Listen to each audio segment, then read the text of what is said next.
Mic check, mic check. 1, 2, 1, 2.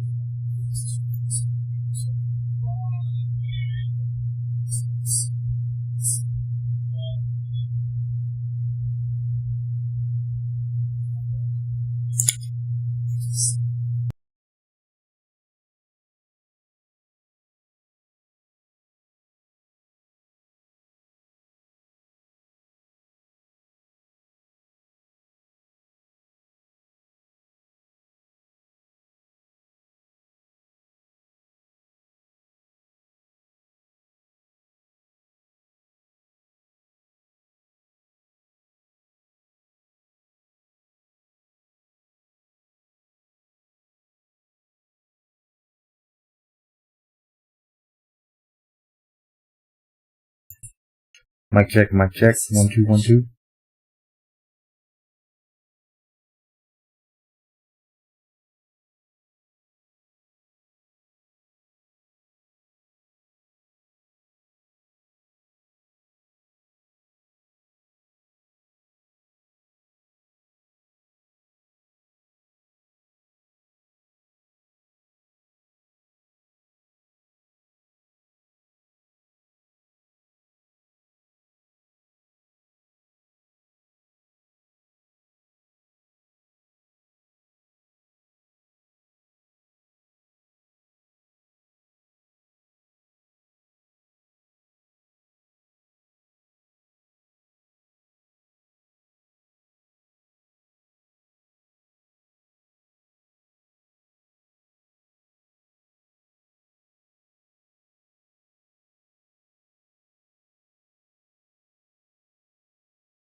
spare me, Dark Queen. Spare your obedient slave.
Damn.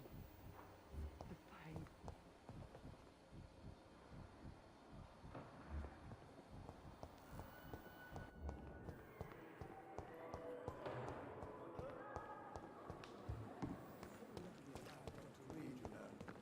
I met him in New York.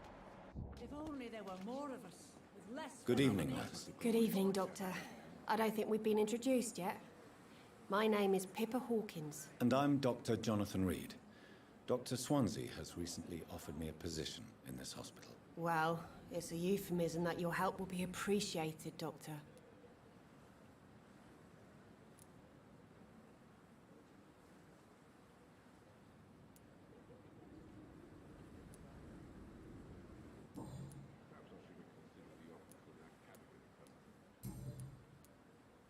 What can you tell me about the strange man visiting one of the nurses during her shift? Let me guess.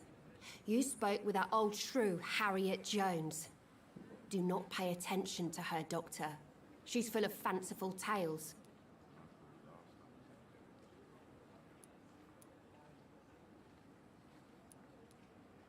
She could have been telling the truth about the mysterious man. That old witch will end up in hell soon enough.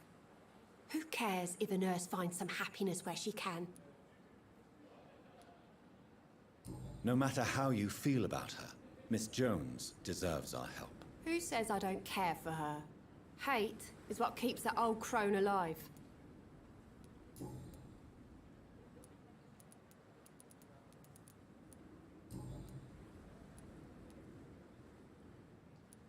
How would you describe the situation at the Pembroke Hospital? It's serious. The flu is wreaking havoc amongst the staff and patients. We are running out of everything. Nurse Hawkins, the Spanish flu won't last forever. Even the Black Plague didn't kill everyone. I wish I could believe you. But what if this epidemic was worse? What if in the end, nobody was spared?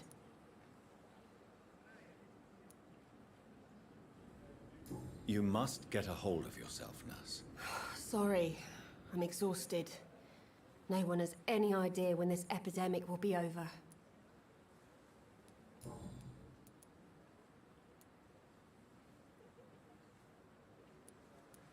How is the Pembroke staff coping with the epidemic? Well, not well. Milton, the ambulance driver, is even more grumpy than usual, especially concerning doctors.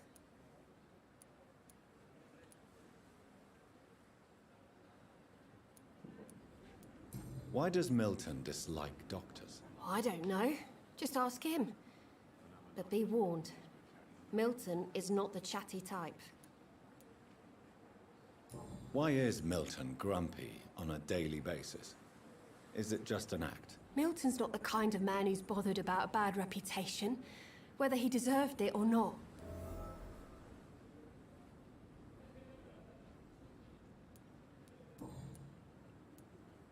How long have you been a nurse? Or long enough to see that the epidemic is winning.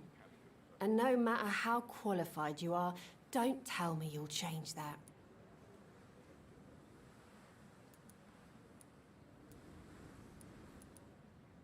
You're right. When dealing with such a terrible disease, one must remain humble. But that doesn't mean we shouldn't try our best. Sorry, Doctor. I don't want to sound bitter, but I'm just too tired to give a pep talk like Nurse Brannigan.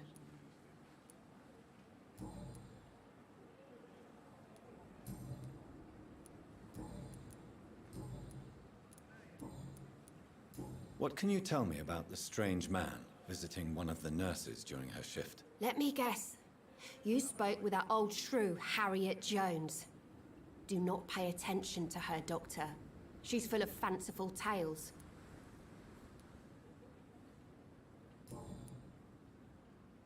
Goodbye, Nurse Hawkins.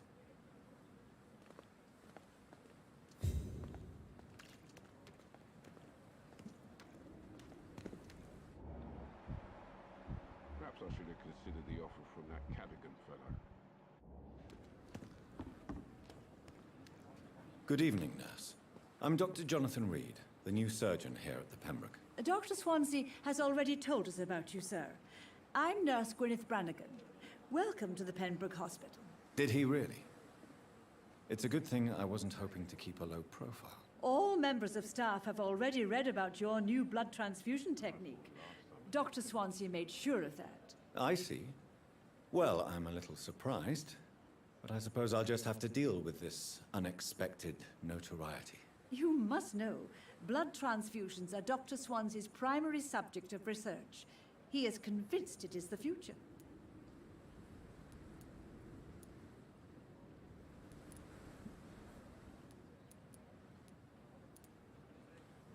Do you know if any of the hospital staff have criminal backgrounds? The people who work here all come from very different backgrounds, Doctor. Just like the patients.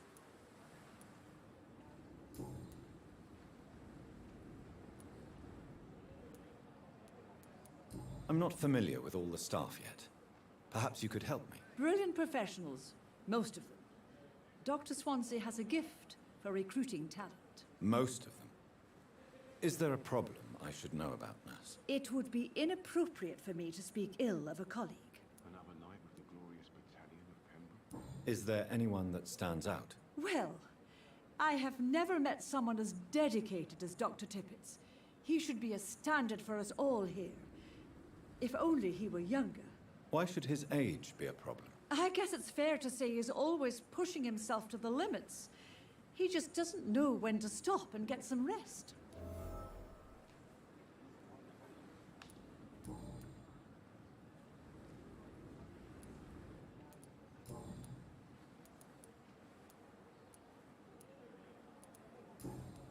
Perhaps I should have considered the offer from that Cadogan. Have you seen a strange man visiting any of the nurses here? I've never heard of such a thing, Doctor.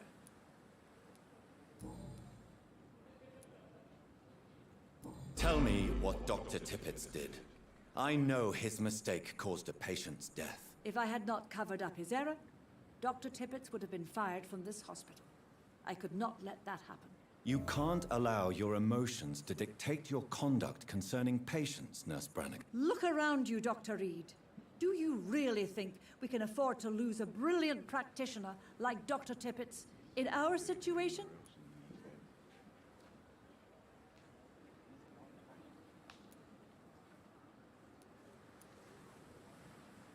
I can't say I approve of what you did. But as a field surgeon, I know that some situations require you to bend the rules. I'm not proud of what I've done, but to contain the epidemic must be our priority, so we can't afford to lose Dr. Tippett's.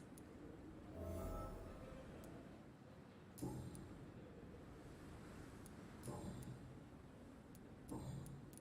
I thought last summer's epidemic was different. Goodbye, nurse. Call me if you need assistance.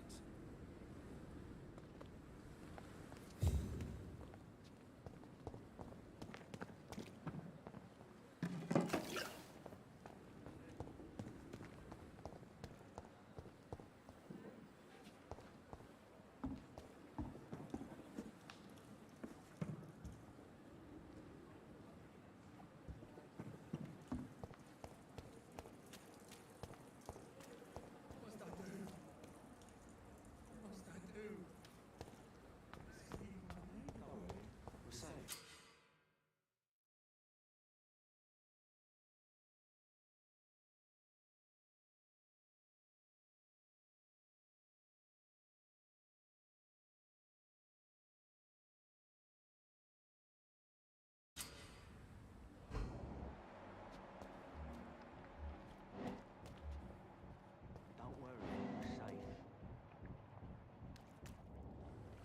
You're sure you don't come back with me? Nah, I have to see someone at the hospital. Be careful. You look so bad they may keep you as a patient. Fuck 'em. I don't like hospitals or doctors. Well then, when you go back to Whitechapel, you may find this useful. What is it? A pass for a free medical exam by the best nurse available. Just read it. I don't read well, but thank you, I guess.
This man has been savagely attacked and dragged to the floor.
want to die here.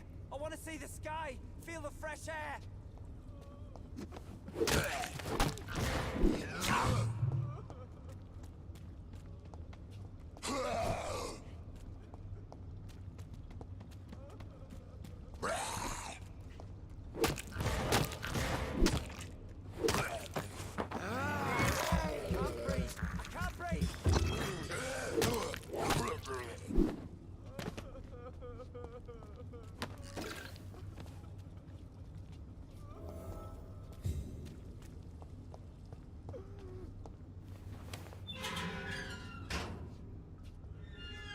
Are you injured, sir? Help me get out of here.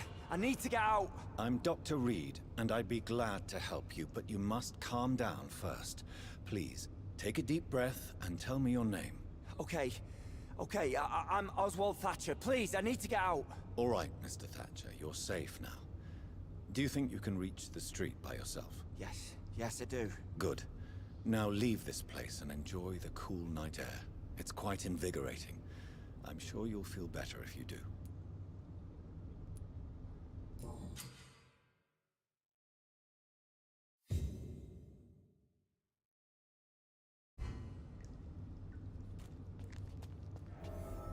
Are you sure you're all right, sir? Yes, I'll be... as soon as I can see the sky again.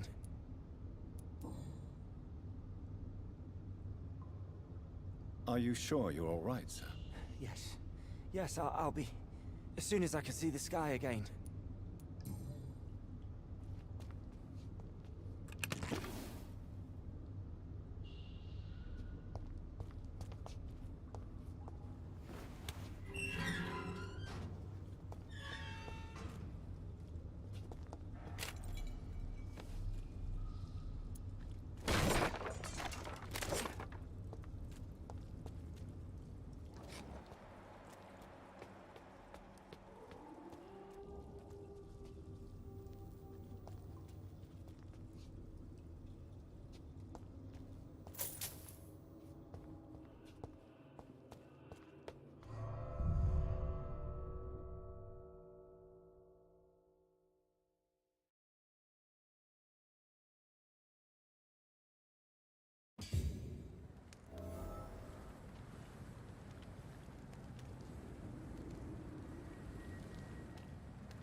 What sort of creature is this?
fucking hospital. A pigsty would smell better.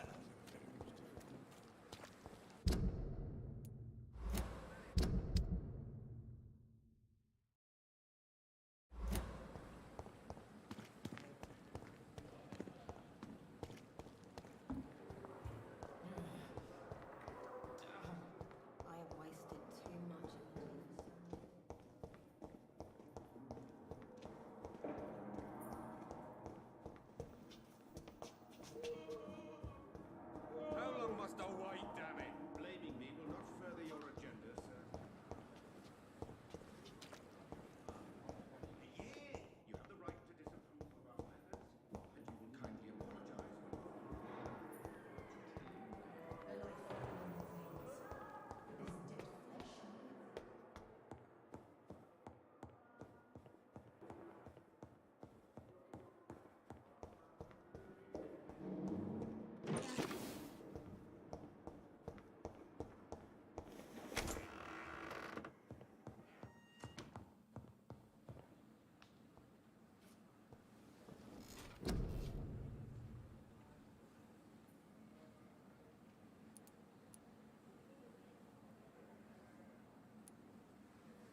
What sort of creature is this?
Here's what's left of him.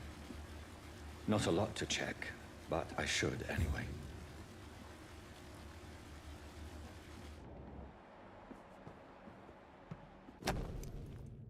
Some voucher for a free checkup in Whitechapel.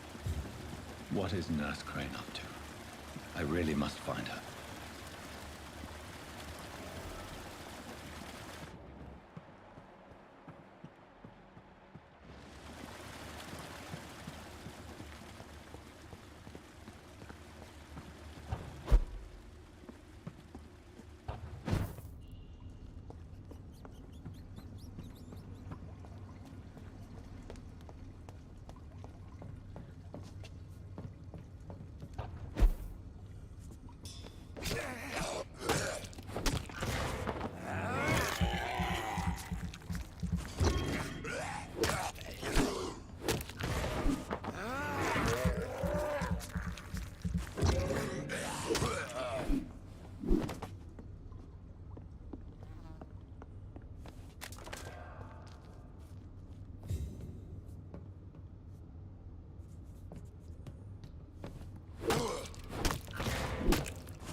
Good evening, sir.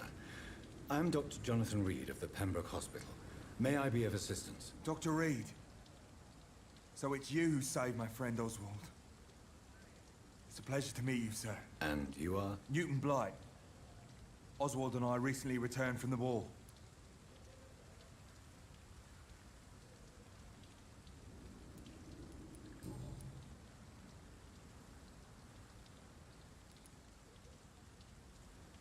Why do you stay here now that Mr. Thatcher's back? It's complicated. Since the war, Oswald's been really nervous with the idea of entering any hospital. And me, I've got my own issues. Can you speak about them? Rats, sir. Even seeing one, they turn me. Just want to run. It's that fear that stopped me from going after Oswald when he left.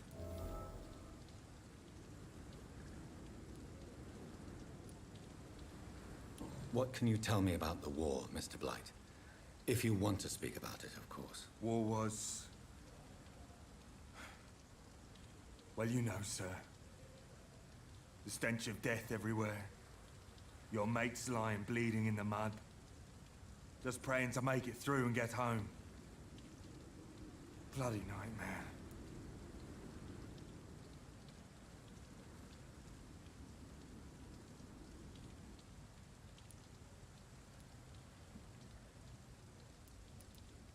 I fought in France, too. I served as a field surgeon, but it was not uncommon to repel an assault, especially at night. Yeah.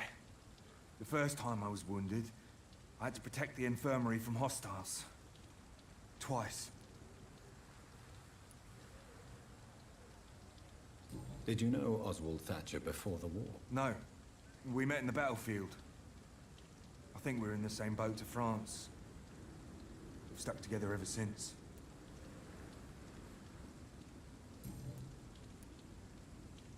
You are always welcome at the Pembroke Hospital. As a former officer, I'll be honored to welcome a fellow veteran. I'm not giving up on bringing Oswald back to the hospital. I just need to convince him that he needs some help. Perhaps he needs to reach that decision by himself. Could you speak to him? He doesn't usually listen to doctors, but perhaps because you've been through it, you can talk him round.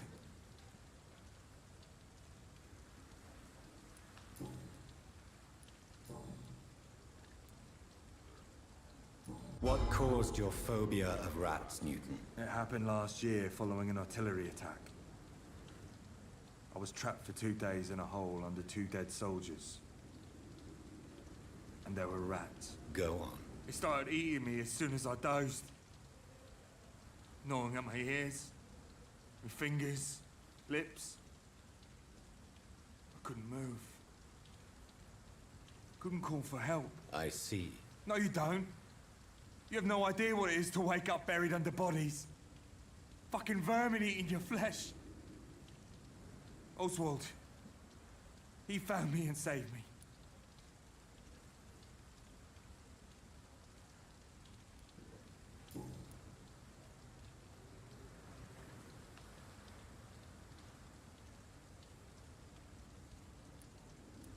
Goodbye, Mr. Blight. Take care of yourself.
The flower's dying. It needs water.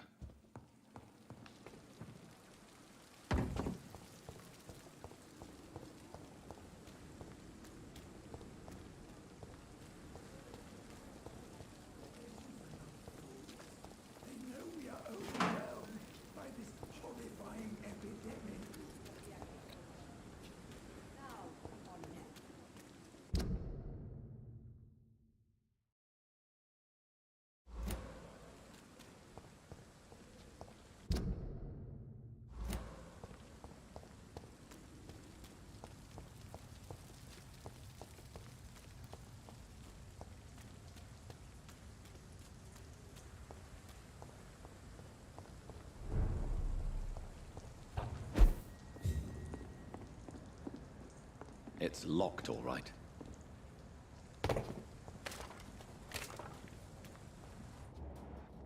It's a leech! He's mine!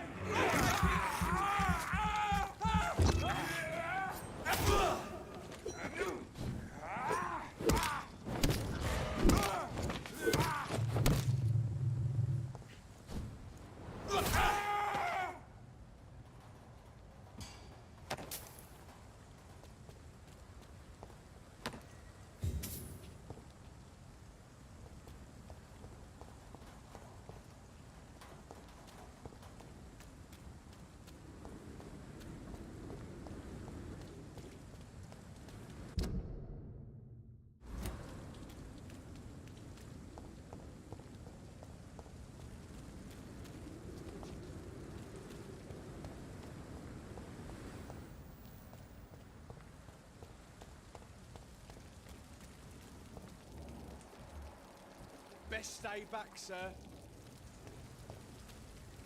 Go back home, idiots!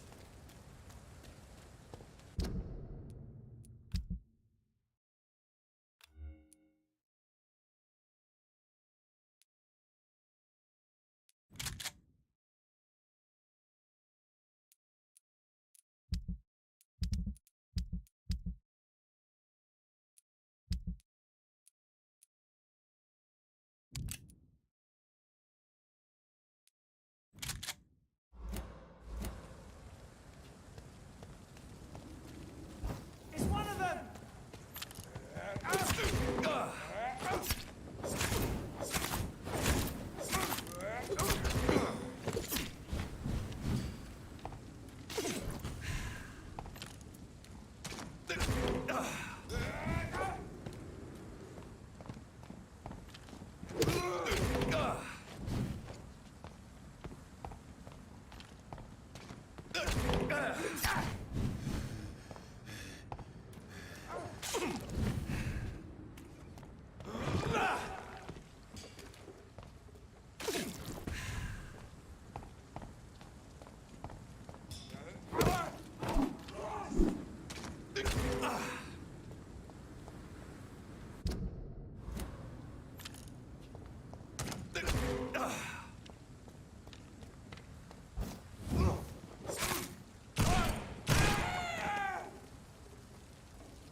supposed to be an hospital?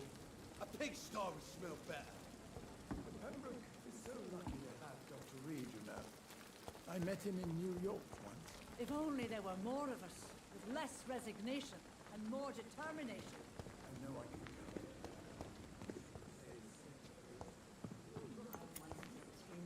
Good evening, Milton. Good evening, Doctor. Still trying to save lives? I have some good news, Milton. What? The epidemic's over? I retrieved your wallet, with all the money and a certain picture. Well, yeah, Pippa Hawkins is my girl. So what? Is it the difference of skin colour that bothers you? Not at all, Milton. Good.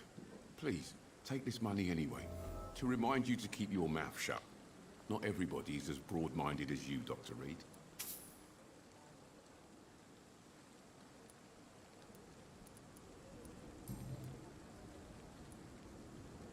Why do you have such a mediocre reputation among your colleagues, Milton? Fuck them.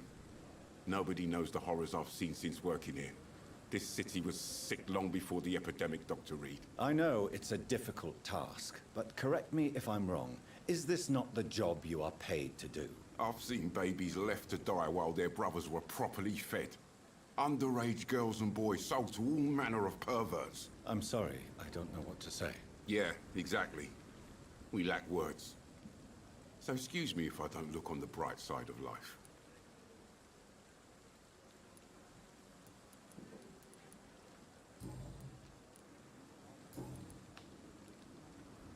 What's going on between you and Nurse Hawkins? Pippa's tired. Tired of all this shit. Tired of all those corpses piling up. She's as depressed as I am.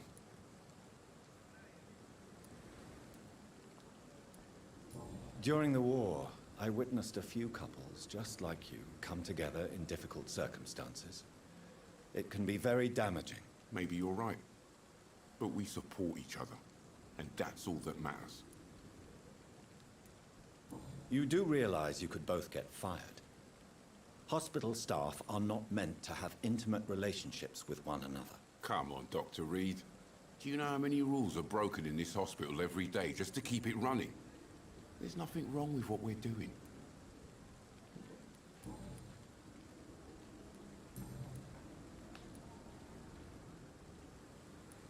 Goodbye, Milton.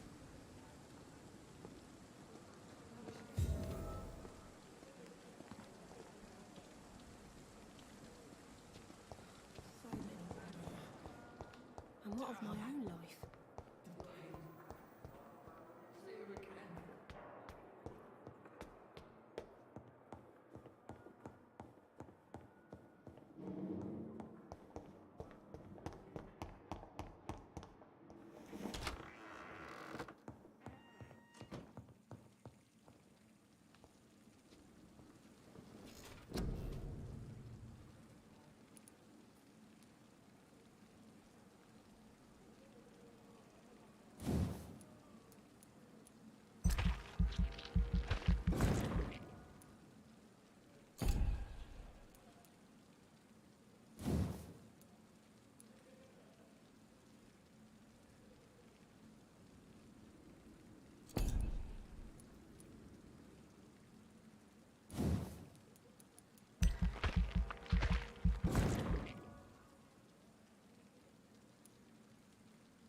I wish I could be sick again.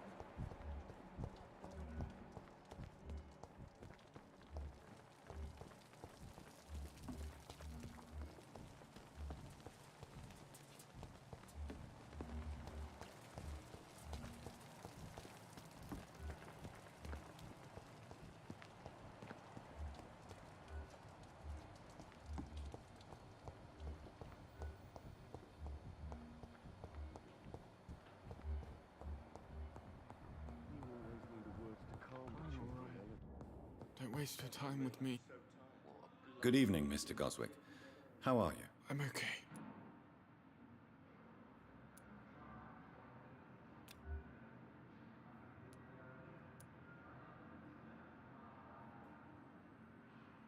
Do you need any help? I'm afraid I may, sir.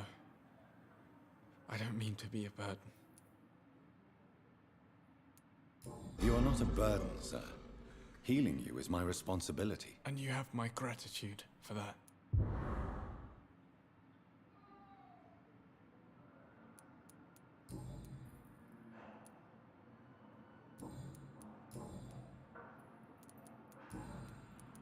I have to go now, sir. But don't hesitate to contact me if you need any help. I'm all right. Don't waste your time with me.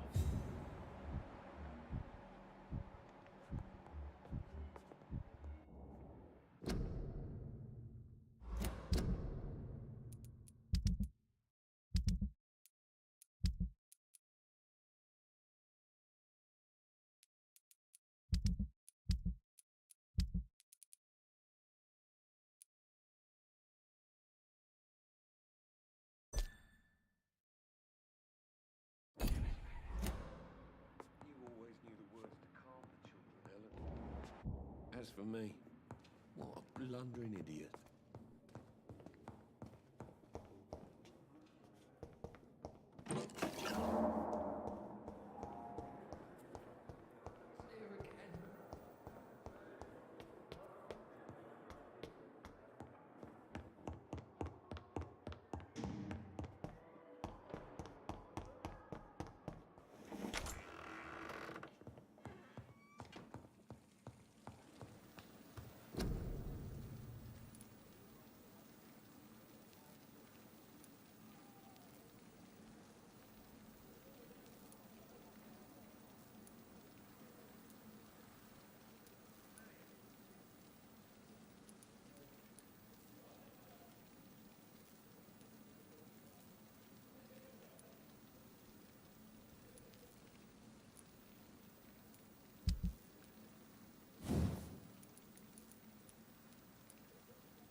Good evening, Mr. Cox. Dr. Reed, still working at night, I see. I like that. And why is that? People who don't sleep at night always seem more alive to me. More interesting. one way or another. You're lucky to be alive, Mr. Cox. I hope you're starting to take better care of yourself. This place is full of sickness and decay. How could I get better in such a dump? Consider yourself lucky that I'm treating all of my patients equally. But don't push your luck. Don't play the innocent with me. I'm sure you have good reasons to act this way. And also weaknesses that can be exploited.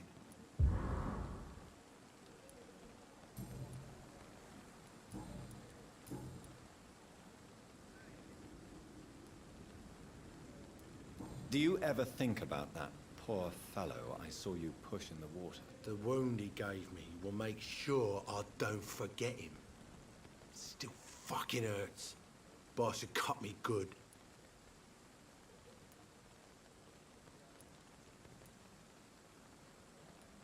That man was determined to murder you.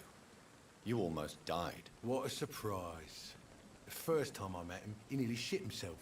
Fucking coward. I guess revenge gives you balls. What did he want? Revenge? I recently had to kill his brother. Poor arsehole thought it would be easy to return the favour.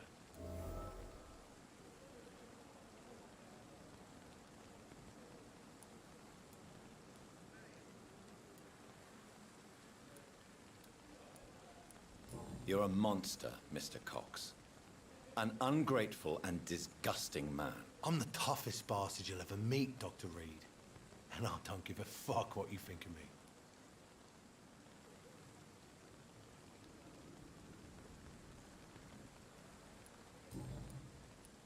How is your hospitalization going, Mr. Cox? This is a shitty place with shitty staff. But as long as I'm treated all right, I'll be fine. What's wrong with the Pembroke staff? That bastard you sent to bring me here, Milton. I thought he was going to break all my bones before I reached my bed. I see. Any other smart comments? The nurses aren't too ugly. Especially that foxy one, Nurse Crane. Pretty brunette, tough attitude, all like that. What's wrong with the hospital? Come on, Dr. Reed. The place is a dump. Smelly, sad, and dirty. But you're alive thanks to the efforts and dedication of the staff here, aren't you? What are you expecting, a medal? I thought that saving lives was just part of the job. Must be an unsatisfactory profession at this time, I'm sure.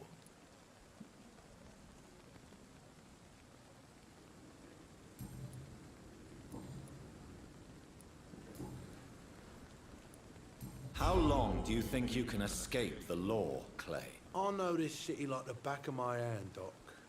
I know its streets, who to pay, who to avoid, and who to bully. I won't get caught.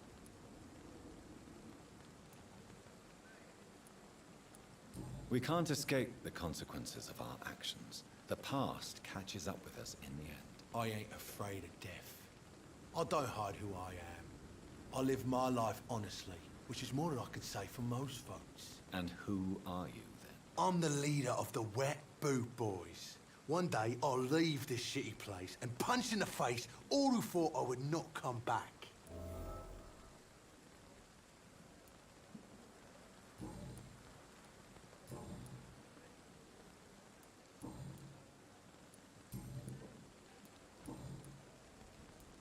I'll leave you for now, Mr. Cox.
Nice, sweet girl.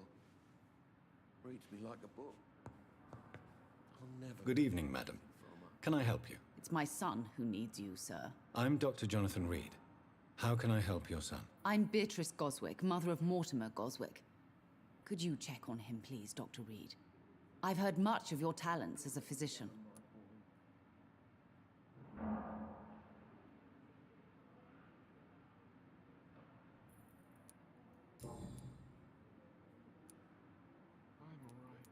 What can you tell me about yourself, Mrs. Goswick?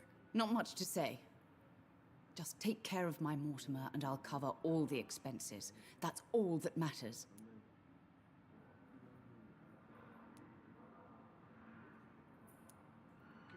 May I ask if you have an occupation, Mrs. Goswick? I'm a teacher by profession. I teach young women who are more ambitious about their futures than their families.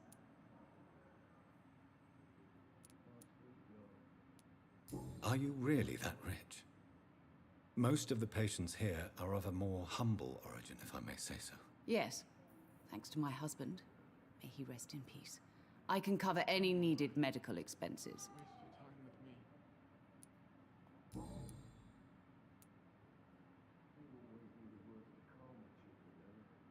What do you think of your reception here? Any complaints? I have had the uttermost reservations about this hospital since we arrived. But we had no other choice, considering the state of emergency. Is there something in particular that's bothering you? Some of the staff were not especially welcoming. I suspect they're not accustomed to dealing with patients of such social standing.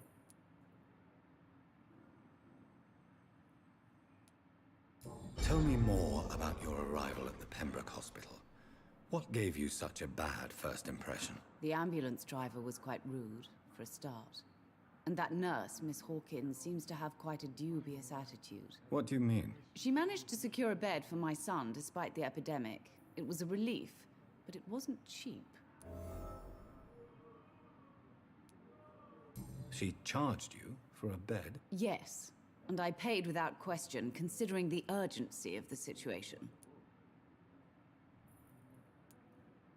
I share your concern, Mrs. Goswick. Be sure that I'll talk to the people involved. I don't expect compensation, Dr. Reed. But I'm aware such behavior would not be tolerated in other hospitals.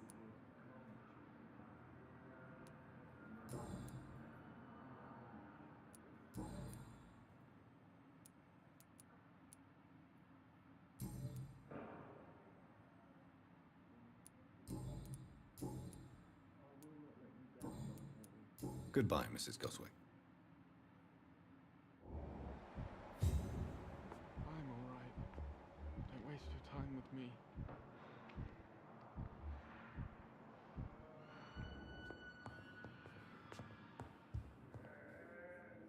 You always knew the words to calm the children, Ellen. As for me, what a blundering idiot.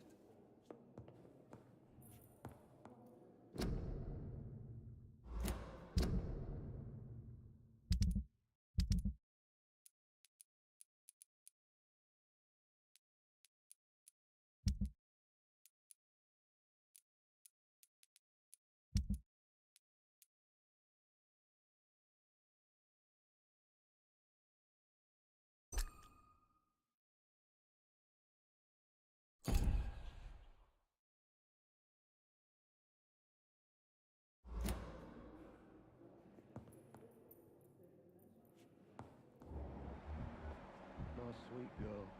Good evening, sir. Reads me like a book. Good evening, sir. I'm Dr. Reed. May I help you? I don't know if a third opinion is needed. Your colleagues are already arguing about my condition. I see. Would you mind telling me more about your situation? I'm Harvey Fiddick. All I want is to get me bloody arm fixed properly.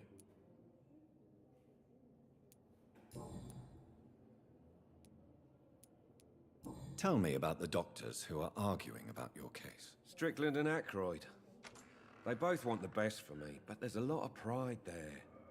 Doctors are no different from carpenters, it seems. What do you mean? I often had professional arguments with rivals on a building site. Difference is, I disagreed about wooden nails, not flesh and bones.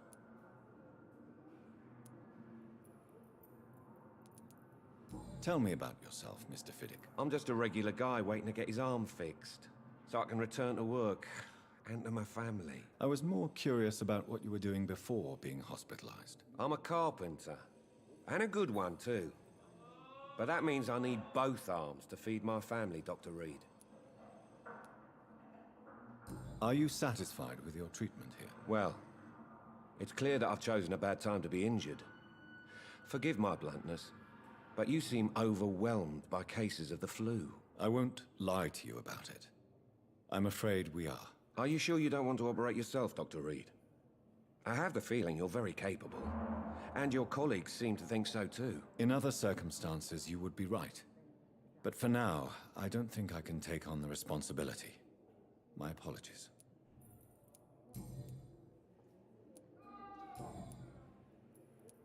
Tell me about your injury, Harvey. Why do you feel so guilty about it? My wife died because of me. And now I may lose everything because I've been careless enough to hurt myself. What an arsehole.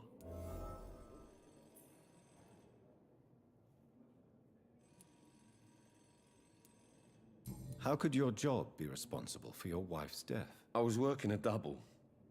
She went out to bring me a hot meal and got caught in a German bomb raid. You can't hold yourself responsible for your injury, Mr. Fiddick, unless you tried to hurt yourself. Of course I didn't hurt myself. But I can't work until my arm is fixed. My children need to eat, Doctor.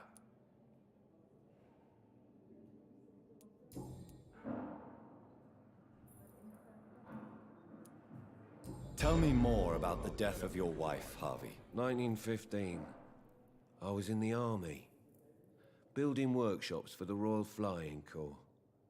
Helen was happy I wasn't sent to the front. What happened? The Germans sent Zeppelins to bomb the construction site, but they missed their target.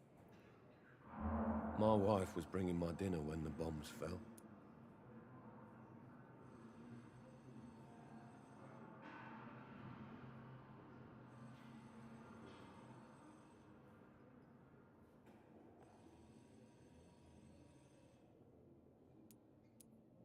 I'm sorry for your loss. So many died during the bombings. I served in France and witnessed the carnage there. I would like to say that she didn't suffer. Truth is, I have no idea. I just know that I'm all that me kids have. Poor little bleeders. How are your children after losing their mother? They were smaller then. The only good thing about this is my Ellen didn't bring them with her that night.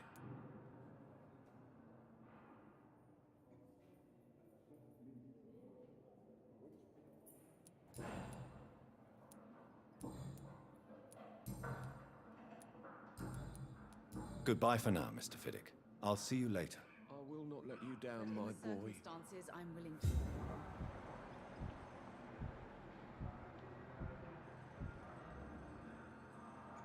Good evening, sir. Doctor.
Fuck, he's fast!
I cannot enter.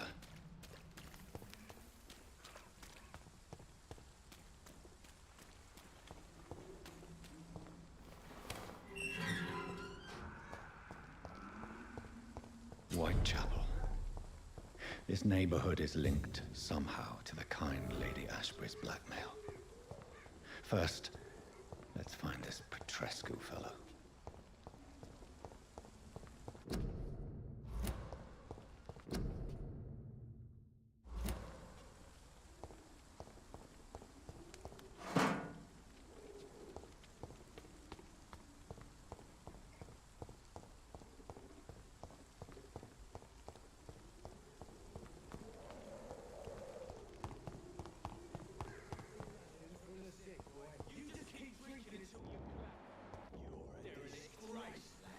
Fuck you all!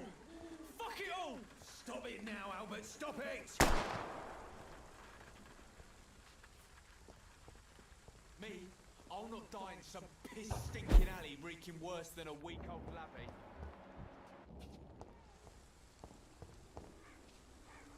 Are you all right? The bastard hit the wall next to me.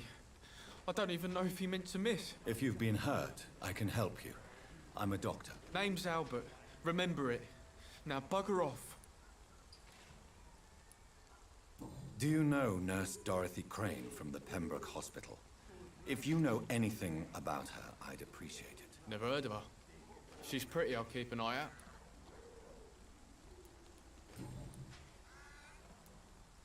What happened?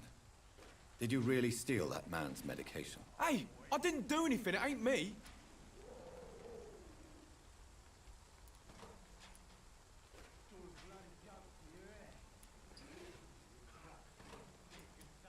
All right.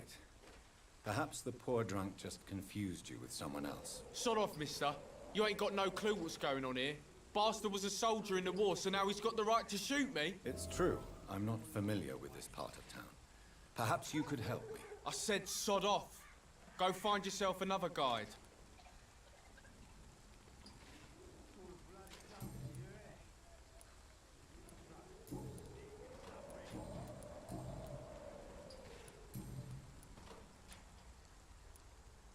Goodbye, young man. I won't end up another drunk arsehole littering the streets. Not me. Boy.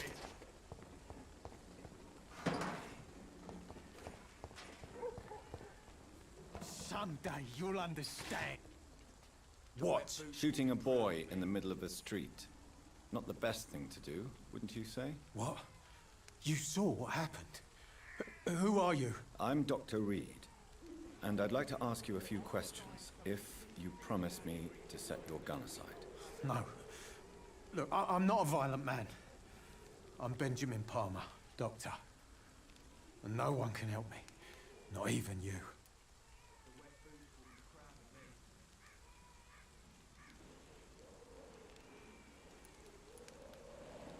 Do you know Nurse Dorothy Crane from the Pembroke Hospital? Have you heard anything? It's funny, I've been searching for her too. I need some pills.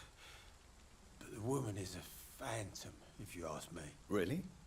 And why is that? Word is she ain't real. She's a cover for some doctor who runs an illegal dispensary for migrants.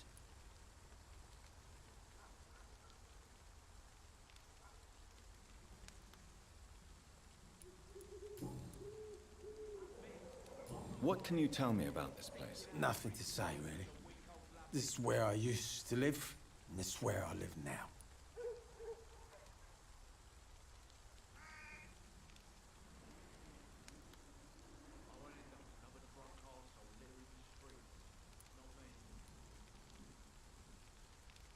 You mean you used to have a better life? Yeah, I had a wife, a home, and a job. I even used to have a name. Now I'm just Ben. Ben the Tramp. You don't have anywhere to go? No family that would welcome you? Not since the death of my wife, Albert's mother. She was sick, you see. Long before the flu and all this shit.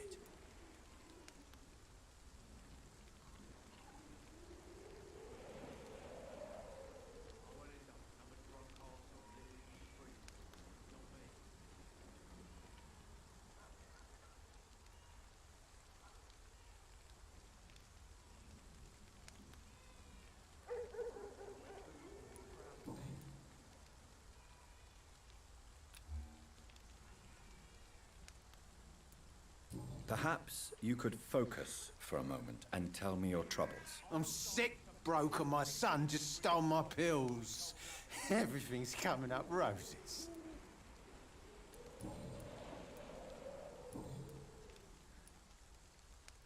What is it, Benjamin? It was the war, wasn't it? Your nerves are shot, aren't they? I need some answers, Private. From one soldier to another. The doctors called me a liar, a coward. Put me in a straitjacket, locked me up. Finally, they sent me back to the front lines with a handful of tablets.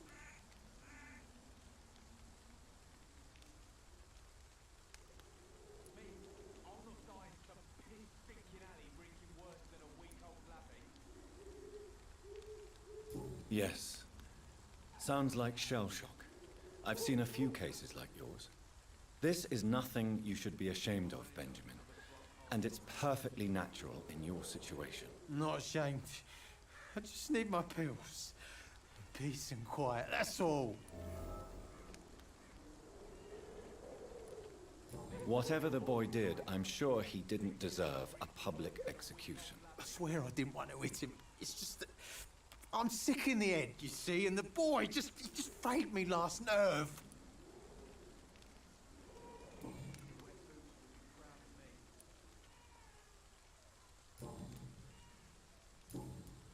A gun, alcohol, and a bad temper make a terrible cocktail, sir. Goodbye for now. They were in the streets, not me.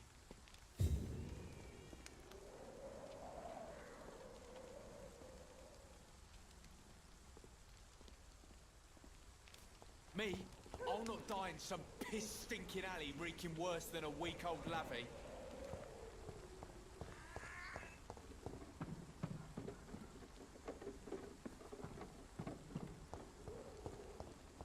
The wet boots will be proud of me.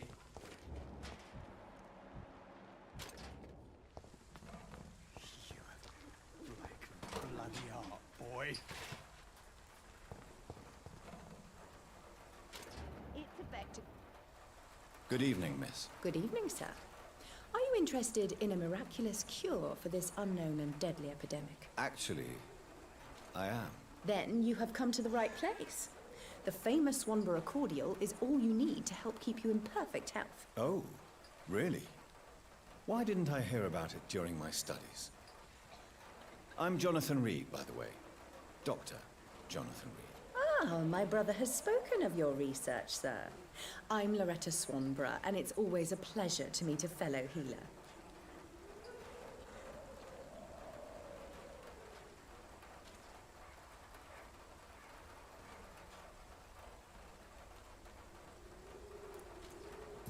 Do you know Nurse Dorothy Crane from the Pembroke Hospital? I'd like to know more about her. I don't like to talk about competition. Competition, you say? Never met her, but it seems she provides some sort of medical care to the poor. The whole thing has to be some sort of scam, if you ask me.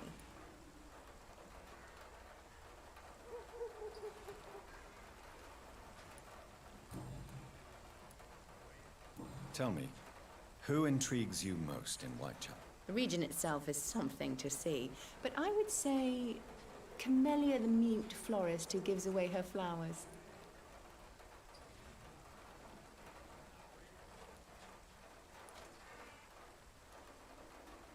Is there anyone I should avoid? Cadogan Bates, without a doubt.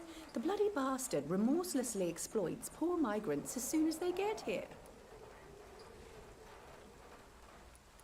Is there anyone I should avoid? Cadogan Bates, without a doubt. The bloody bastard remorselessly exploits poor migrants as soon as they get here.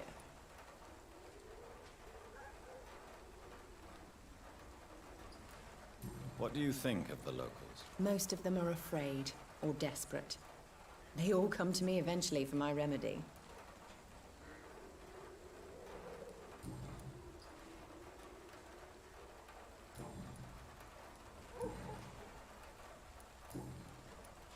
I'd like to see what kind of medicine you're selling.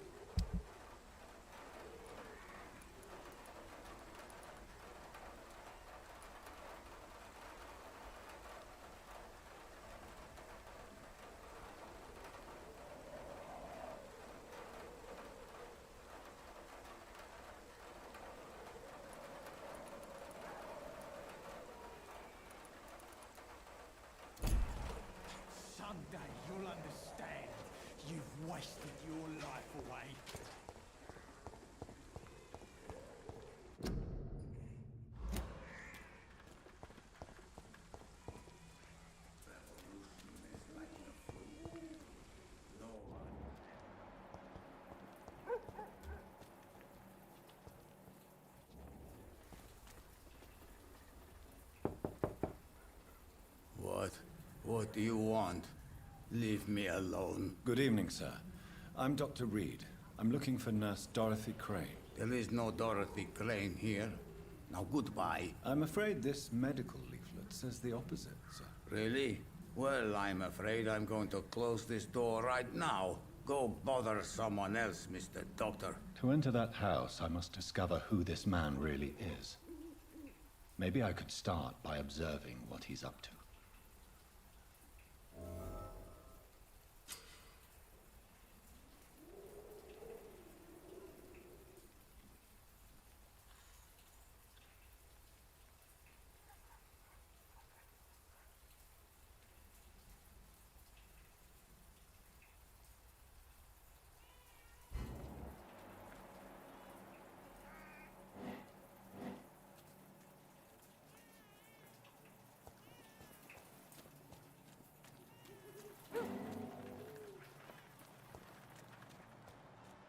It's locked, all right.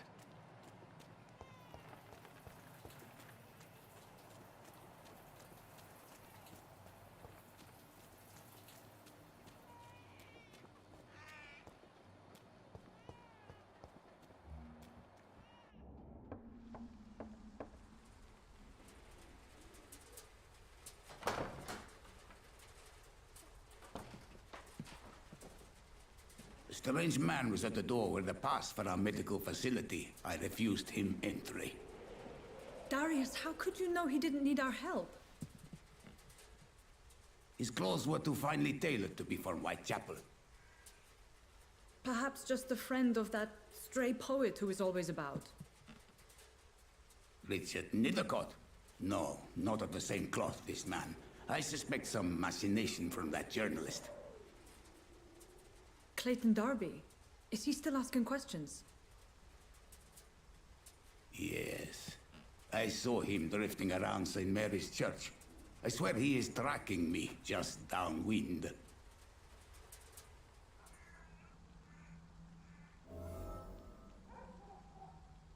I must talk to that journalist or the poet. They must know about Darius. Nearby the church they just mentioned.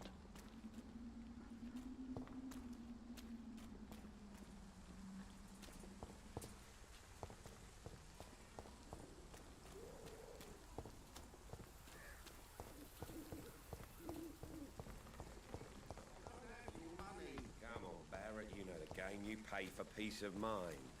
Can't you just look the other way this week, Joe? Come on, we can sort it out, right? It's not my call, Barrett.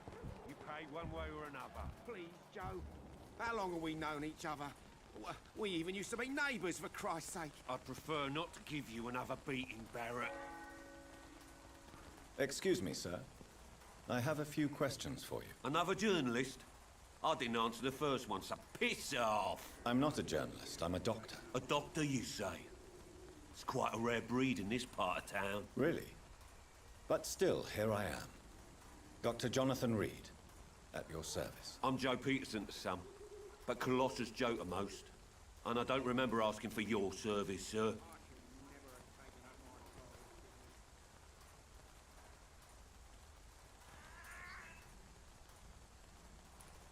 Have you heard of a nurse named Dorothy Crane? She's a colleague of mine, and is supposed to live around here. Dorothy Crane? Yeah, I know her. One of the few good souls who dare to help the sick around here. Could you please tell me more about her? She's a nice girl. Tries to help the migrants. I offered to give her a hand, but she said my reputation would attract too much attention.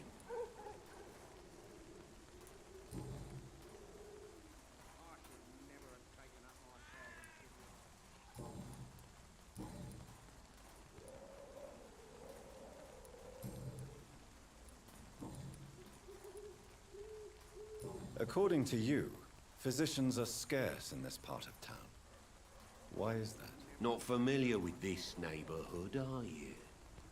I guess your fancy colleagues are too afraid of being stabbed in the back. This part of town does have quite a reputation. Would you say it's justified? Totally. Look at me, for instance. I always look my opponent in the eye before knocking him out.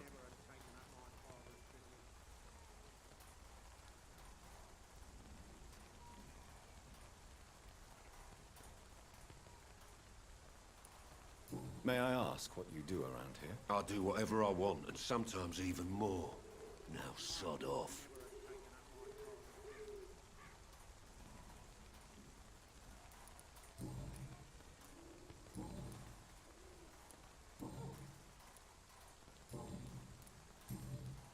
Goodbye, Mr. Peterson.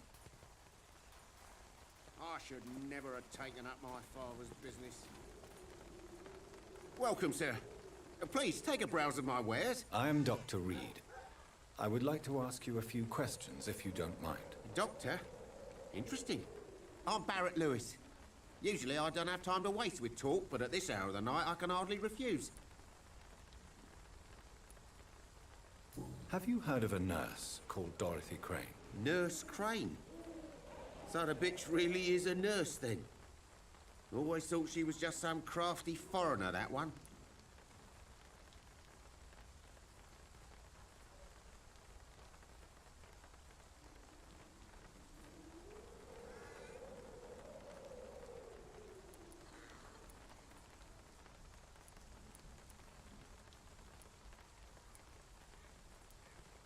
So she's trying to help her fellow immigrants. Why would that make her a villain? Dorothy Crane ain't even a real name. Something like Dorothea Craniu. Something like that. Came to England fleeing the war, I was told. That doesn't explain why she irritates you so much. Your precious Nurse Crane gives away medical supplies and prescriptions for free. I offered to sell it for a fair cut, but no. Miss Crane wanted to play the quiet saint.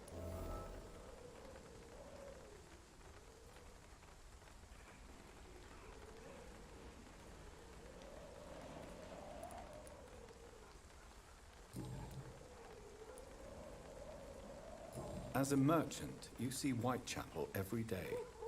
Have you noticed anything out of the ordinary recently? Well, you mean besides the epidemic, the war, and all the usual crap? As long as I can remember, this part of town has been a bottomless pit, and no sign of the bottom yet.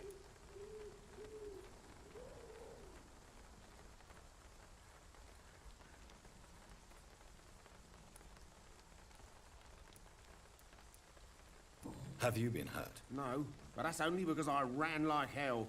Those men were raving lunatics, I tell you. Not even able to speak anymore, just screaming. Violence is increasing in the borough. Yeah. A few nights ago, some blokes jumped me. Came out of one of the condemned workshops. Fever, madness, something like that. Where did this happen? Why did you go there? In the closed workshops nearby. I worked there as an apprentice in better days. Now I only go to find trinkets or tools. Too bad I was mugged, though. There was good money in that little box of loot I lost.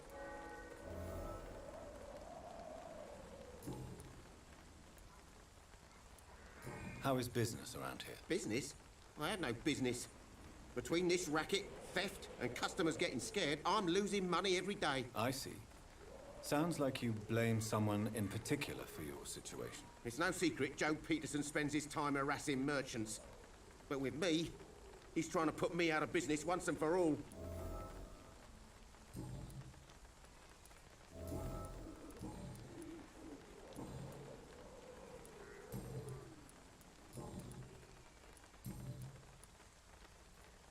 Right then. Show me what you have.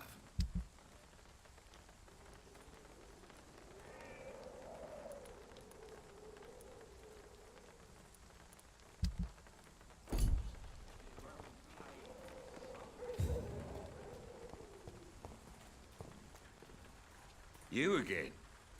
What do you want this time?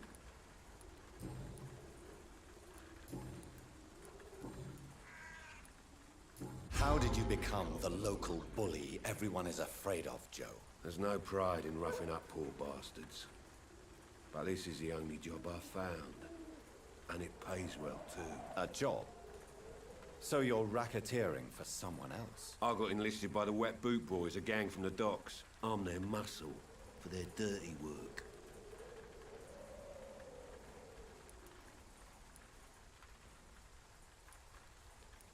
Most people don't become thugs when unemployed. This is a choice you made. I don't care what you think, sir. I do what I have to do for my own reasons, and that's that. I'm not sure Mr. Lewis would agree with your by all means necessary philosophy, sir. Oh, do you really think he's the poor victim here? Barrett can be as sneaky as anyone. Long ago, I even called the bastard my best friend.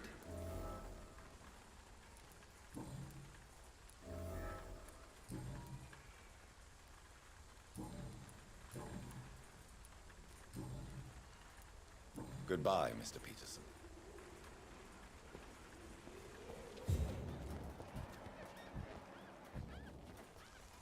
Fancy buying something, sir? You never lose your focus, do you?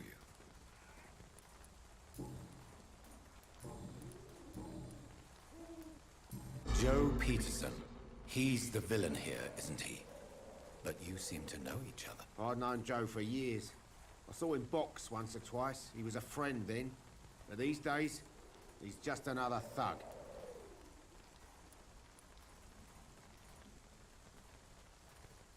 And no one has ever stood up to this thug? Nobody would be fool enough to stand against the wet boot boy. What can you tell me about Mr. Peterson? Besides his behavior toward you, obviously. Colossus Joe was a decent boxer, good one even. But after his wife passed away, he found every excuse to stop training. Just wanted to pick fights with everyone. Without making excuses for him, it's safe to say that despair can poison even the sanest mind. We've all had some rough times, ain't we? But most of us don't use our fists to see us through.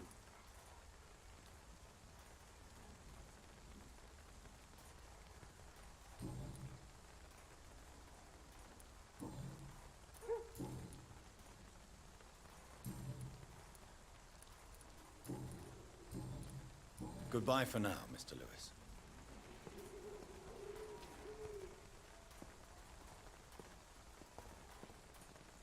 I know it's hard to believe, but this district has always been rocky. Let your guard down, sir. Excuse me, sir. Are you familiar with this part of town? Name's Clayton Darby, reporter. Sorry, I'm new to Whitechapel. But perhaps you could help me since you're a journalist. My name is Jonathan Reed. Dr. Reed, the famous surgeon. I'll gladly help if I'm able, sir.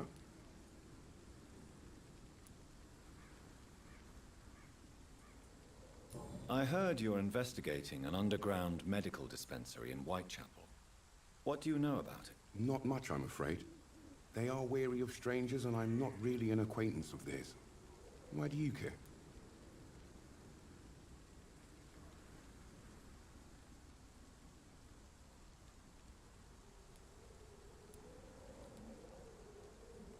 I'm a doctor, Mr. Darby.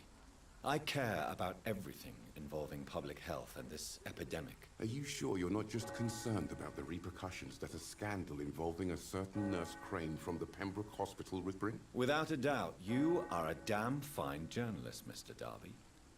What do you know of her accomplice, a man named Darius? I don't know much about the man. He's very cautious. Never goes out. Doesn't seem to have any friends or family.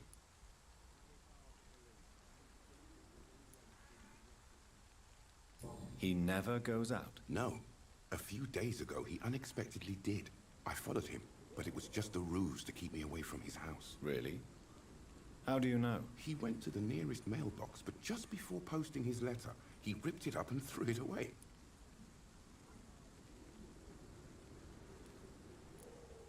He has no relatives at all? No. Except for that strange man, a poet named Richard Nethercott, who sometimes comes by. Darius would never let him in. Where can I find this Mr. Nethercott? He spends most of his time lurking around Whitechapel, talking to himself or declaring verses. These days, you can usually find him behind the church.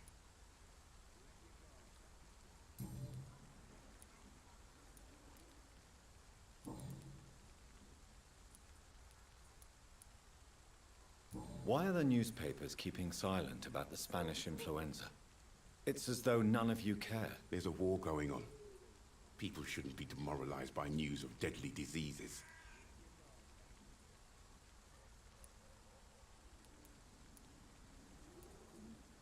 It's a disgrace. People are left to die alone. No one is properly informed of the risks. These are bad times indeed. So much for the glorious British Empire.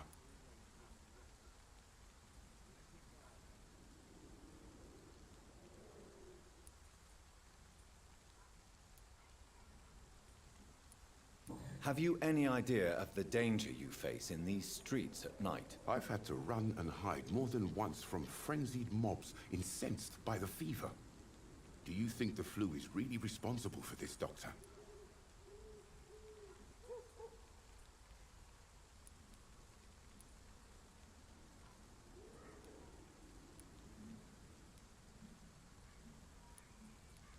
I'm convinced there is more at work here than a simple epidemic. Really?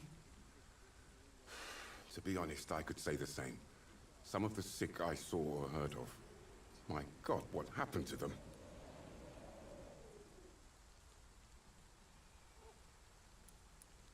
What is a journalist doing in this borough after sunset? He goes where none of his colleagues would dare to go, to inform the country.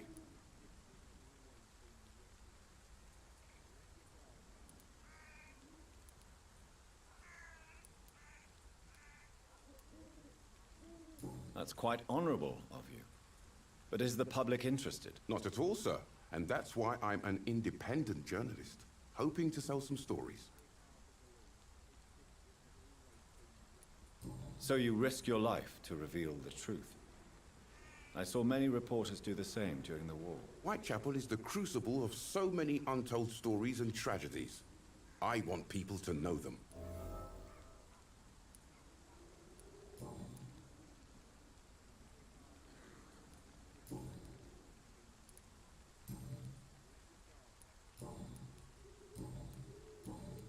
Goodbye, Mr. Darby.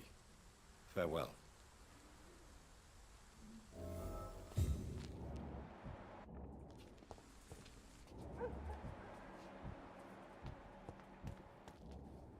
Good evening, Doctor. Can I help you? Do you need assistance? That would be nice of you, Doctor. Who knows what I may have caught during my investigation. If you persist in investigating the most pox-ridden boroughs of London, you must accept the risks. Thank you, sir. Goodbye, Mr. Darby. Farewell.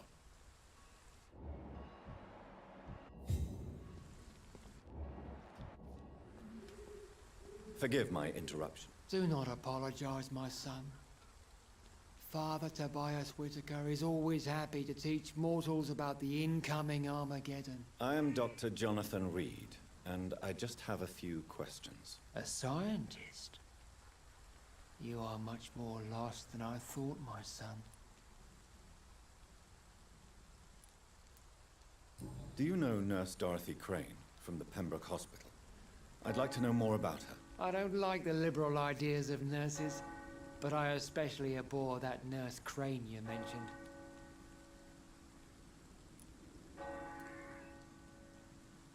Why do you hate Nurse Crane more than other nurses? Before coming to London, she was a member of the communist resistance in her country.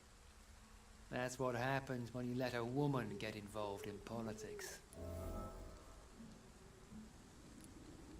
So you're not exactly a fan of Florence Nightingale's work. But nurses are essential for modern healthcare. Nuns should be the only women allowed to take care of male patients. It's obvious only they have the necessary moral fiber.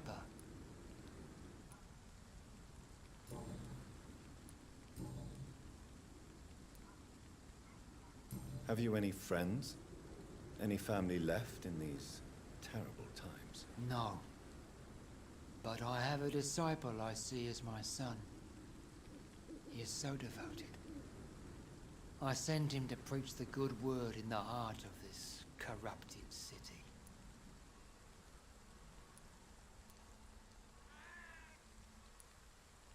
Where did you send him?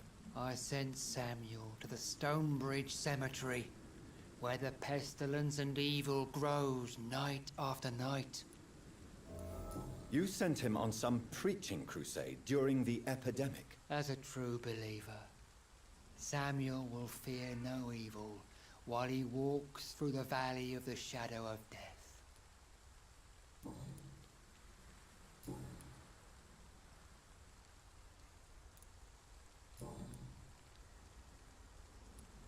What do you mean when you say that I am more lost than you thought? All scientists are entangled in a world of causes and consequences, and most of them can't see the plain truth. Quite a judgmental opinion, if you ask me. But what do I know? Blinded by science as I am. But you are seeking answers, aren't you? Answers about the Armageddon about to strike the city. Answers about the hidden truth. Well, I suppose I can spare a few minutes listening to your so-called truth. As a doctor, you must be aware of the decimating epidemic. But let me tell you that this so-called Spanish flu is just the beginning of the end. What do you mean? The beast is finally revealing itself, corrupting the flesh and the heart of men. With my own eyes I have seen them, those minions from the abyss.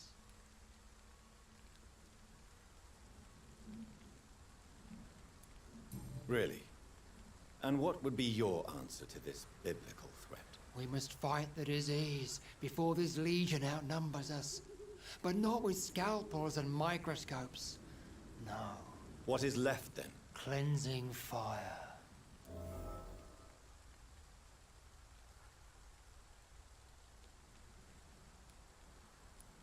Tell me, Tobias, what exactly is your plan concerning the cleansing of this city? God will recognize his own.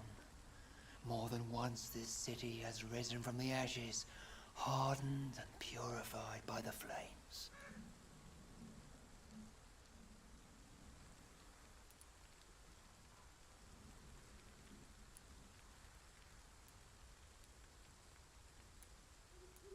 Science and progress are our only hope against the monstrosity hidden behind this epidemic. See, Doctor?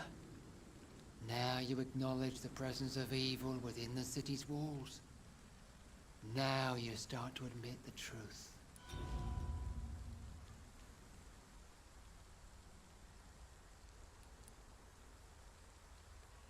What do you mean when you say that I am more lost than you thought? All scientists are entangled in a world of causes and consequences, and most of them can't see the plain truth. Quite a judgmental opinion, if you ask me. But what do I know?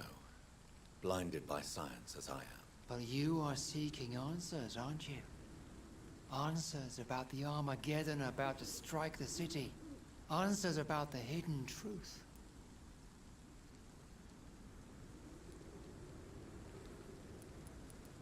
Well, I suppose I can spare a few minutes listening to your so-called truth. As a doctor, you must be aware of the decimating epidemic.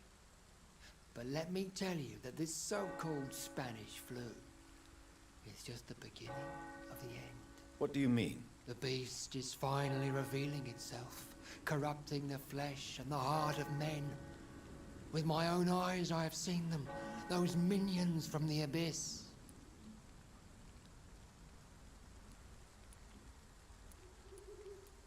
Really? And what would be your answer to this biblical threat? We must fight the disease before this legion outnumbers us. But not with scalpels and microscopes. No. What is left then? Cleansing fire.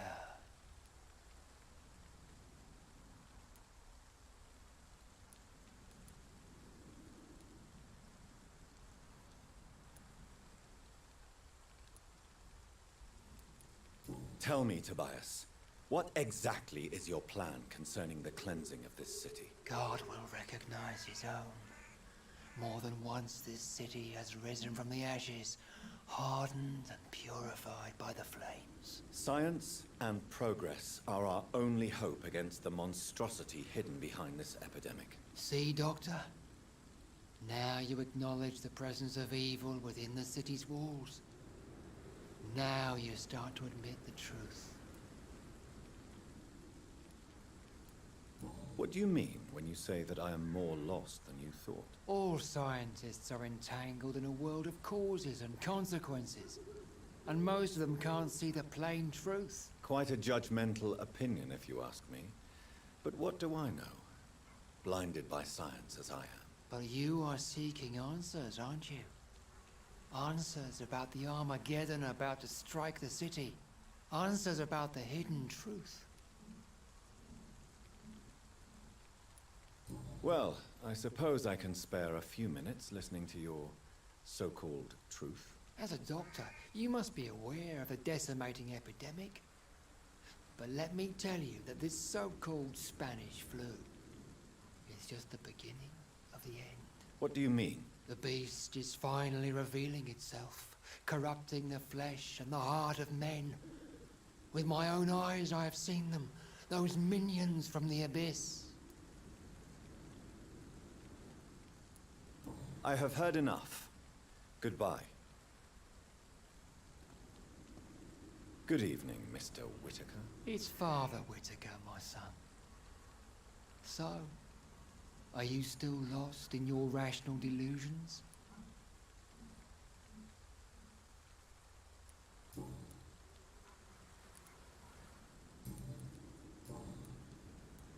What do you mean when you say that I am more lost than you thought? All scientists are entangled in a world of causes and consequences. And most of them can't see the plain truth. Quite a judgmental opinion, if you ask me. But what do I know? Blinded by science as I am. But you are seeking answers, aren't you? Answers about the Armageddon about to strike the city. Answers about the hidden truth.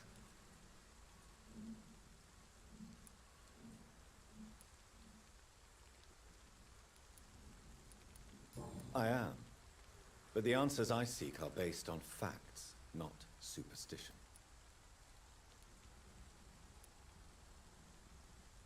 What do you mean when you say that I am more lost than you thought? All scientists are entangled in a world of causes and consequences. And most of them can't see the plain truth. Quite a judgmental opinion, if you ask me. But what do I know? Blinded by science as I am. But you are seeking answers, aren't you? Answers about the Armageddon about to strike the city.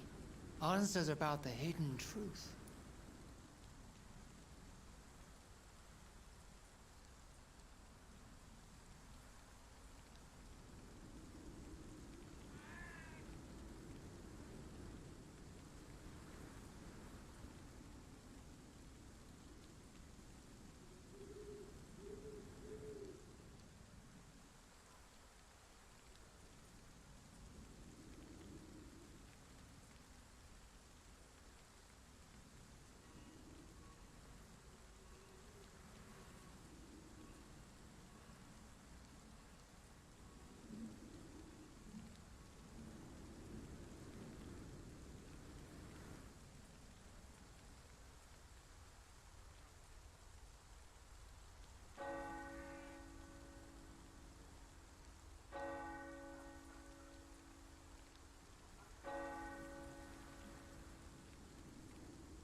Well, I suppose I can spare a few minutes listening to your so-called truth. As a doctor, you must be aware of the decimating epidemic. But let me tell you that this so-called Spanish flu is just the beginning of the end. What do you mean? The beast is finally revealing itself, corrupting the flesh and the heart of men. With my own eyes I have seen them, those minions from the abyss. Really? And what would be your answer to this biblical threat? We must fight the disease before this legion outnumbers us. But not with scalpels and microscopes. No. What is left then? Cleansing fire.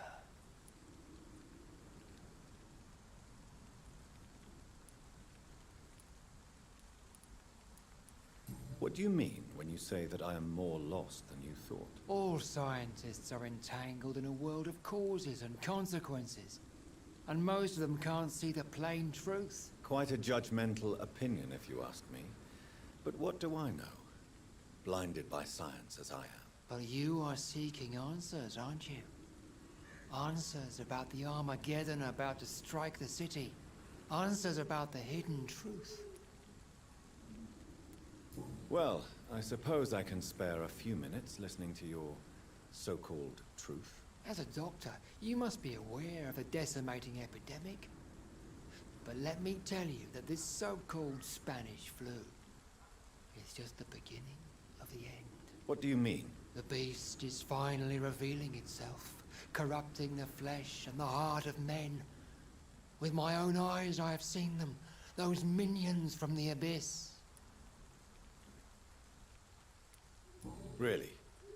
And what would be your answer to this biblical threat? We must fight the disease before this legion outnumbers us. But not with scalpels and microscopes. No.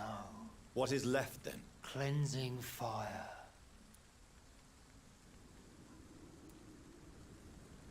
Tell me, Tobias, what exactly is your plan concerning the cleansing of this city? God will recognize his own. More than once this city has risen from the ashes, hardened and purified by the flames. Science and progress are our only hope against the monstrosity hidden behind this epidemic. See, Doctor? Now you acknowledge the presence of evil within the city's walls. Now you start to admit the truth. I have heard enough for tonight. Goodbye.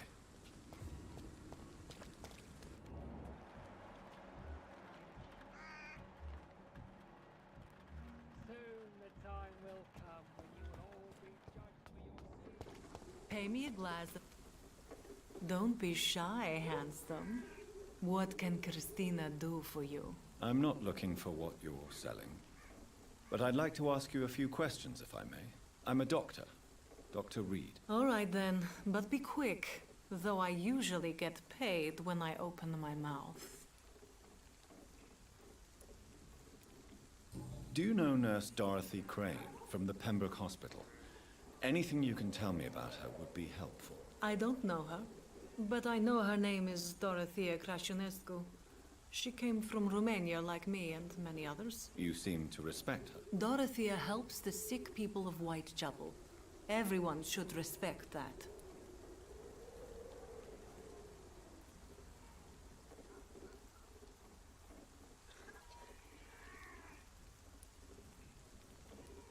Do you know Nurse Dorothy Crane from the Pembroke Hospital? Anything you can tell me about her would be helpful. I don't know her, but I know her name is Dorothea Crăciunescu. She came from Romania like me and many others. You seem to respect her. Dorothea helps the sick people of Whitechapel. Everyone should respect that.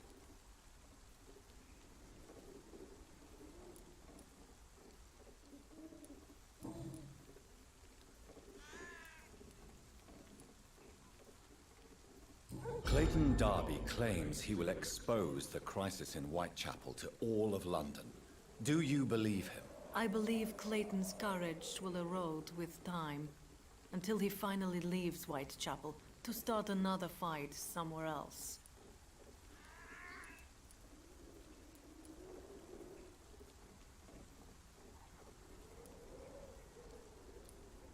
Are you talking from experience? I've seen your type come here to get a good fuck in a cheap room or a dark alley before going back to their fancy houses in the West End.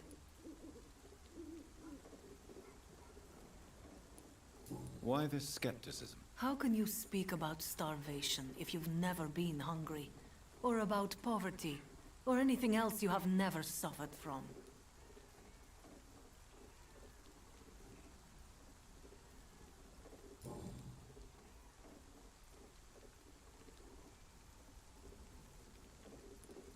Christina, have you been examined?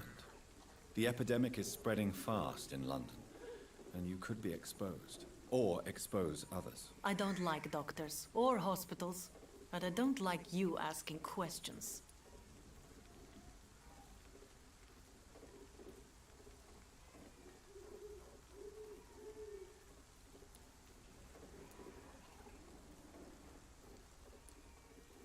Considering your line of work, I assure you it is only a matter of time before you have health issues. If it is going to happen, it will happen.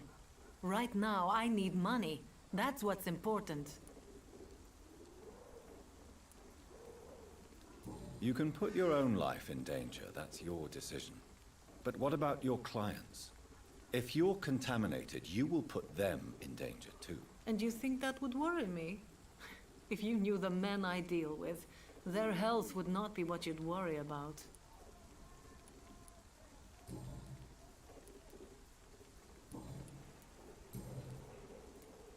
Tell me about yourself. Are you joking with me? People don't usually come to see me for conversation. I have no interest in your work. I am, however, curious as to what led you into this career. Short story. The war, exile, and England. This country is not especially welcoming. I've been refused many jobs because of where I am from. I had few options left.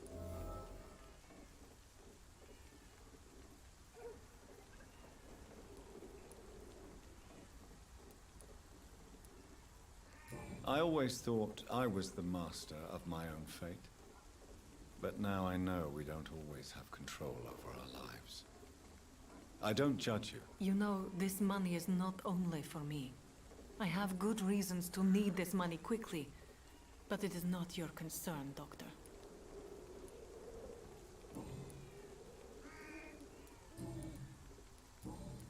Goodbye, miss. Take care of yourself as best you can.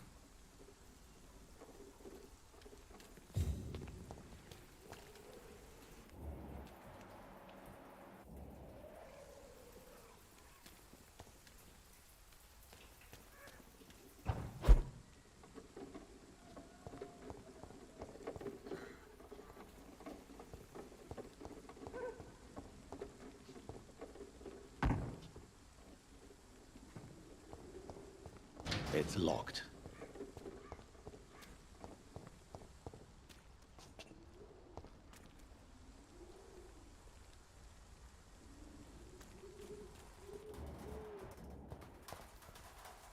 Good evening, miss. I'm Dr. Reed. I'd like to ask you a few questions. I know what you're thinking. A tall stranger who meets a girl in the street at night. It reeks of the penny dreadfuls. But I mean you no harm, truly.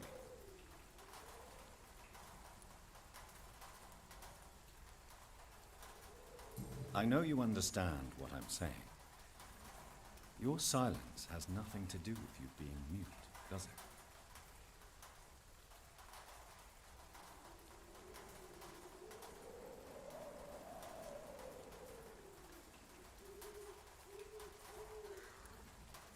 Very well. Goodbye, then.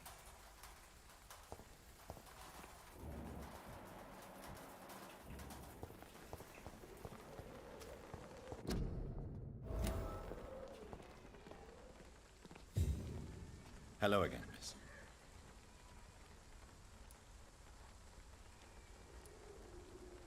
Melia, I know you work for Dorothy Crane. Please tell me about her secret dispensary. A stubborn and mute comrade. Nurse Crane and Darius Petrescu have been clever.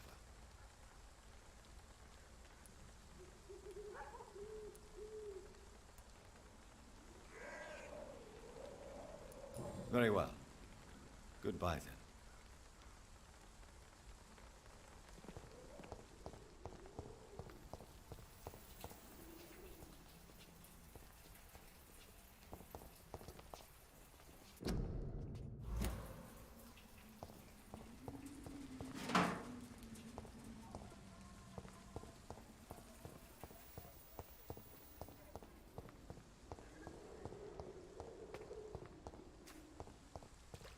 It's locked, all right.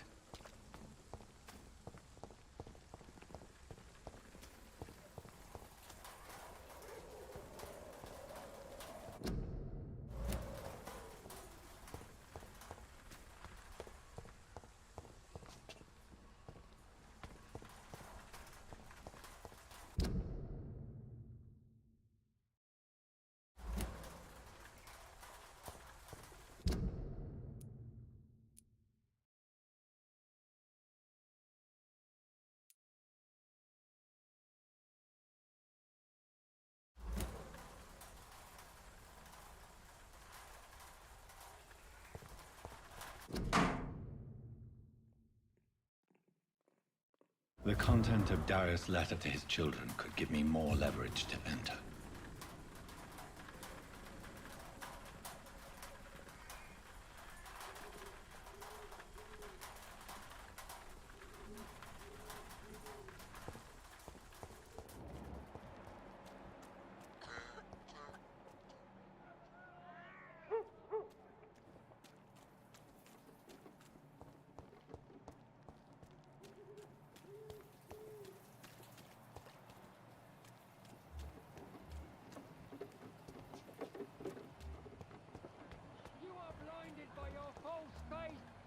Imprisoned by your daily routine, unable to see the Take a look, don't be afraid.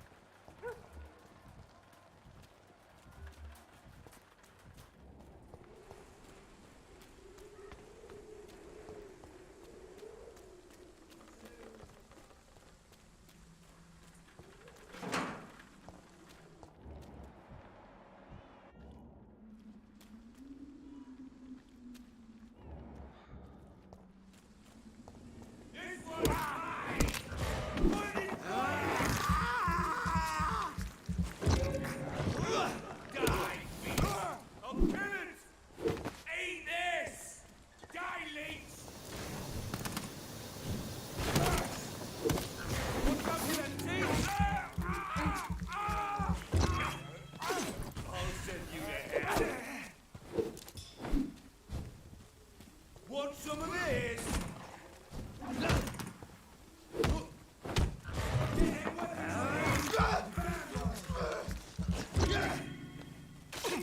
I'll send you to hell. Oh, that's not a smart. Die, vermin!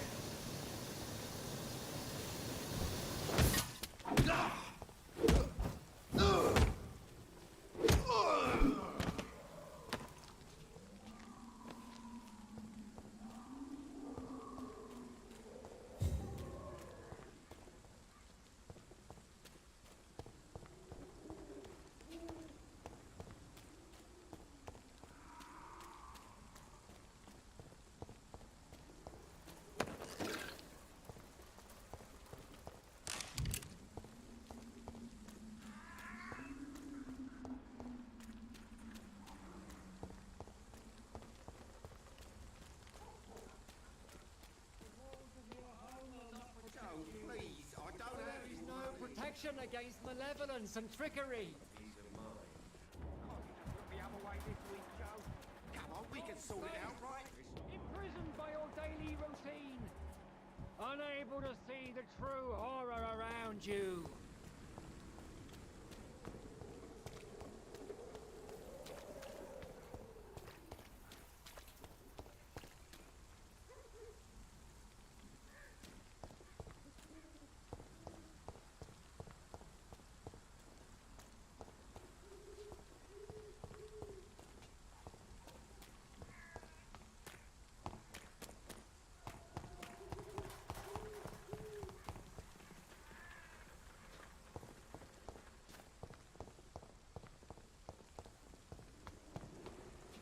cannot enter.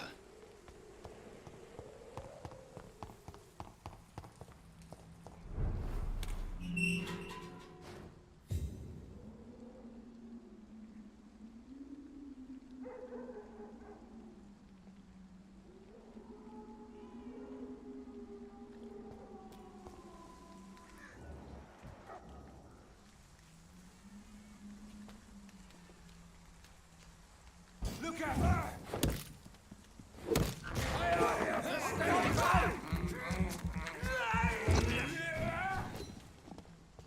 Back, demon! Die!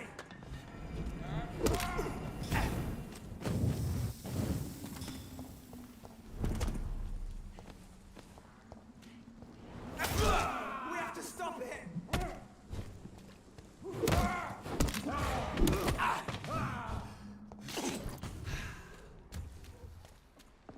Go on! Back to the shadows! Mine! I'll take it.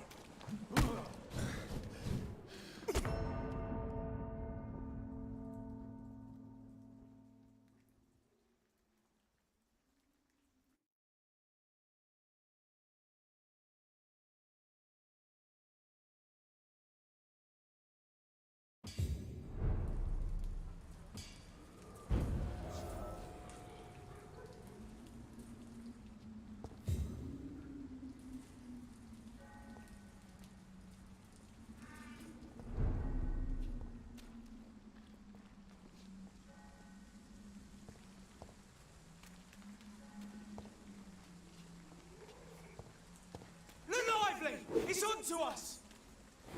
The power of the Lord commands you! God!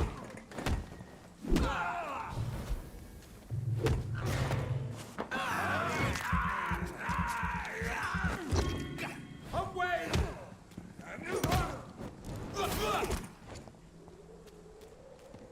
Grenade! One of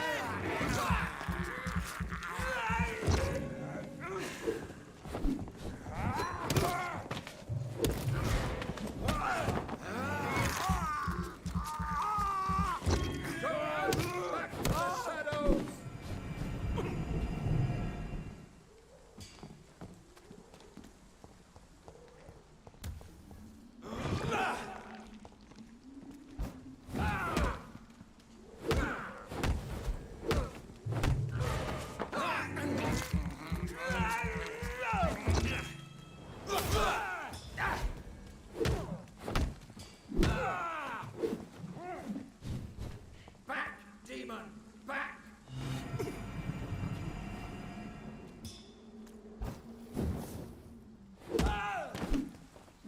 This man stunned me with his faith. His crucifix. This is not good news.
It's locked, all right.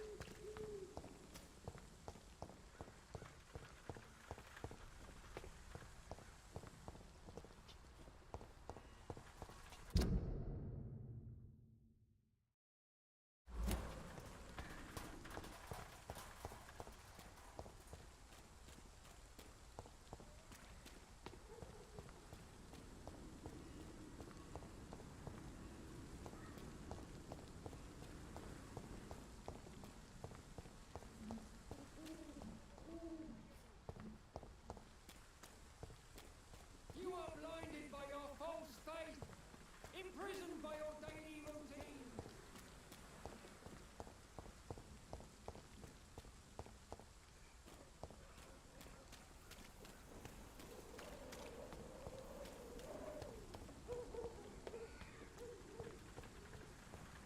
Soon the time will come when you will all be judged for your sins. Even now, he judges your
Whitechapel is not just disease, desert.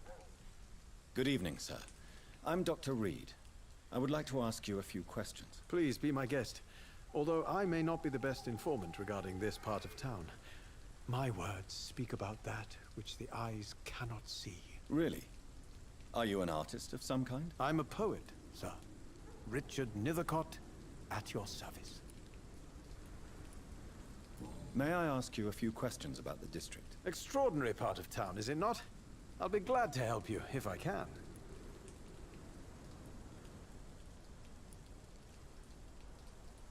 What can you tell me about an old man called Darius? Darius Petrescu? Yes, I know him. At first, I thought he was only a small publisher.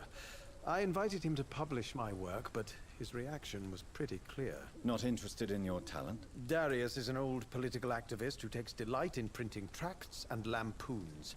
Those communist activities only require mediocre writing skills.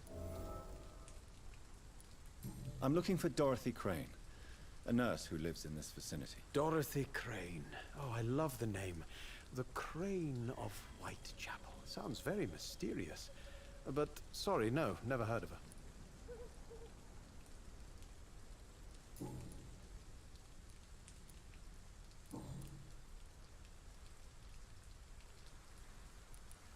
Are you aware that your life could be in danger in this part of town? But this is where I must be to feel the real beat of the city. I had to come, see it for myself, alone.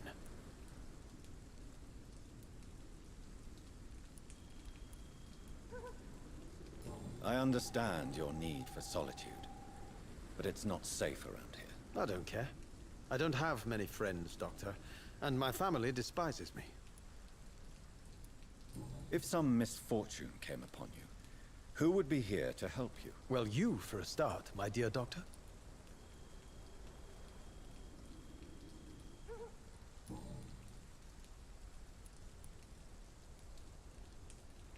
What are your thoughts on the terrible situation in this city? Terrible, you say? No. Of course, the death of so many innocents is a tragedy. But the scourge has not been all bad for the city. Oh, no, sir. What are you talking about? Do you remember London before the flu? Noisy, cacophonic, quiet nowhere to be found. And now, listen to this oddly peaceful silence.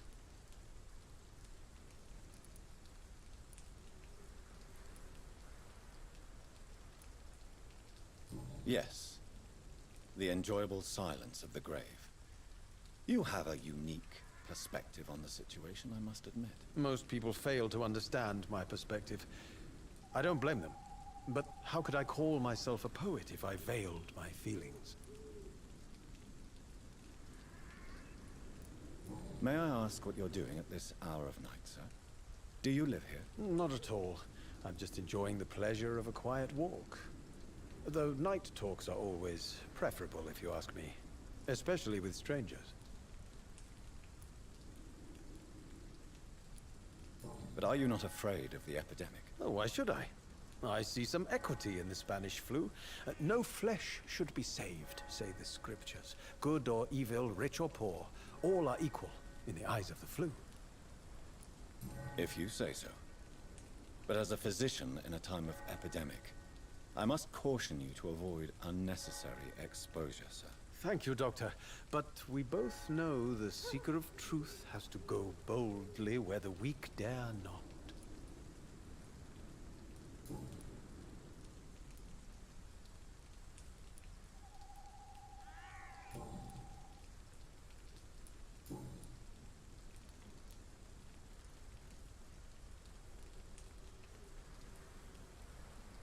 Tell me, Mr. Nethercott, why seek inspiration in Whitechapel? The place is not beautiful per se, but how to explain it? Stirring and challenging.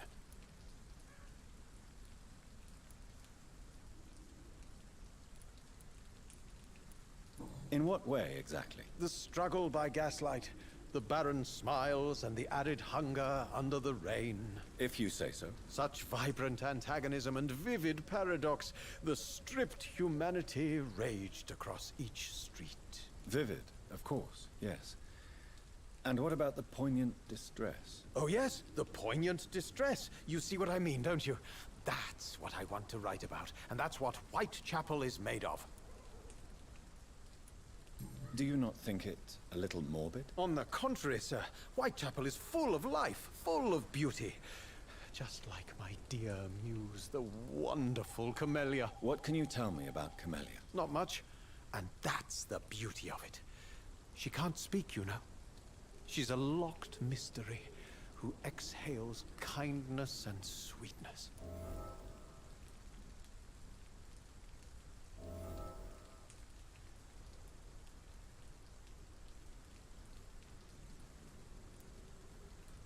Perhaps you're just afraid to find out the truth about your muse. One day, perhaps, I'll ask her to come with me. But will she still be my wild flower of Whitechapel if she moves uptown?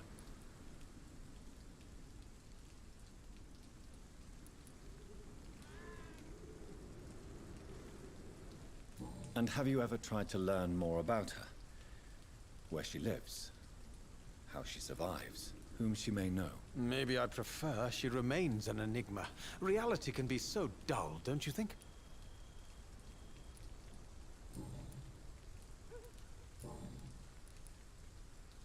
Did you know the Mute Florist is a member of a secret society? No, I didn't. But I thank you for this information, sir. For it only enriches the mystery surrounding the precious Camellia.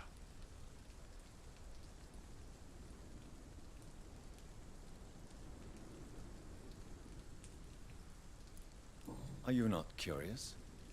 Is there not more you wish to know? That girl has not an ounce of malice in her. Whatever she may be hiding, it's certain to be for the benefit of most, if not all. I fear you are a hopeless romantic, Mr. Nethercott. Guilty as charged, Dr. Reed.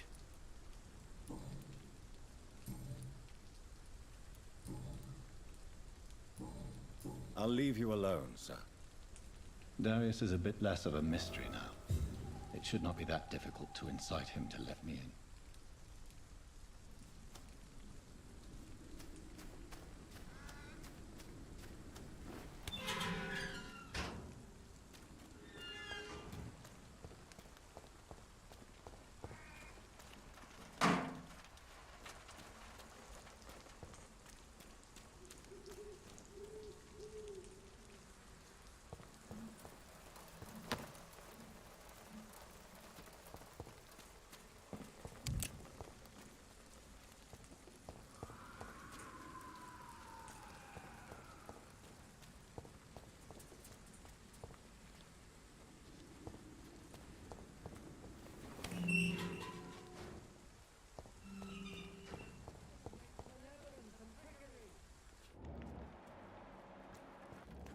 Blinded by your false faith, imprisoned by your daily routine, unable to see the true horror around you.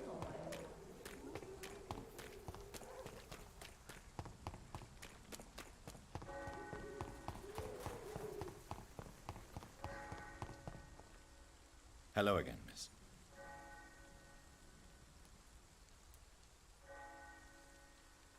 Tell me about Richard Nethercott. I understand he is quite fond of you, Camellia.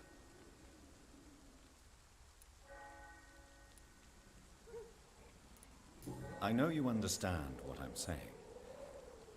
Your silence has nothing to do with you being mute, does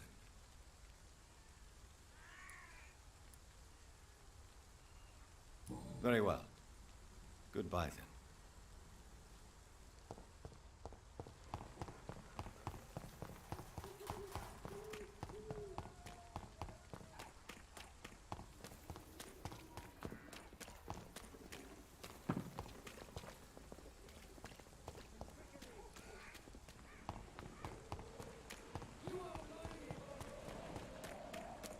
Cheap price, good quality. Come on, take a look.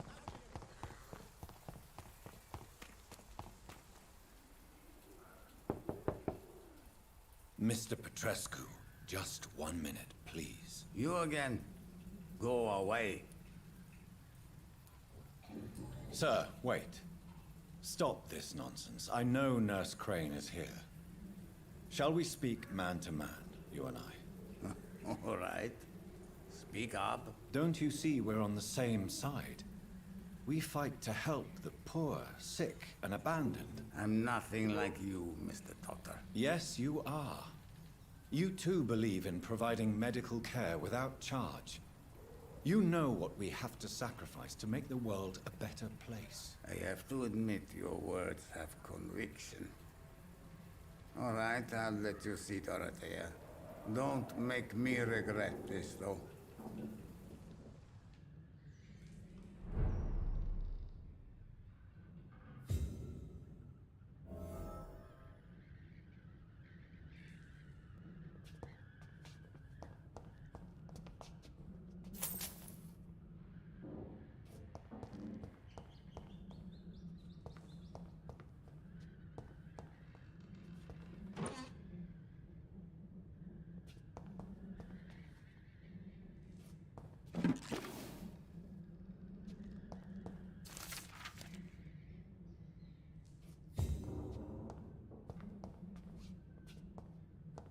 It's locked, all right.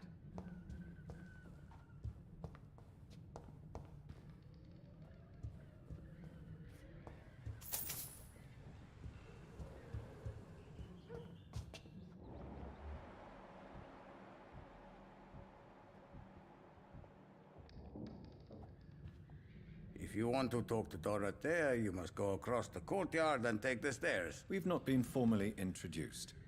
May I ask your name and occupation, sir? I am Darius Petrescu.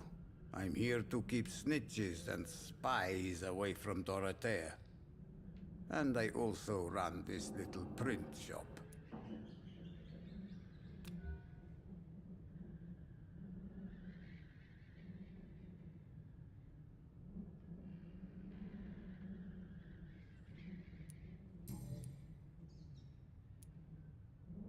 Tell me everything you know about Camellia, the mute florist? I do not believe in the afterlife, Doctor, but I'm almost convinced Camellia is an angel. She volunteered to give out our medical leaflets. Are you not worried for her safety? She is as brave as she is tough, and clever, too. If only I had met her when I was younger. Are you in love with Camellia, Mr. Petrescu? Don't be stupid. If I had met her when I was younger, we could have won our revolution. Who is she, really? Do you know where she's from? She's not from around here, that's all we know. Camellia is not even her name. It's her favorite flower. You say she has no close family? Well, there's that awful poet who constantly follows her around like a lost puppy. A good man for sure, but a very poor writer.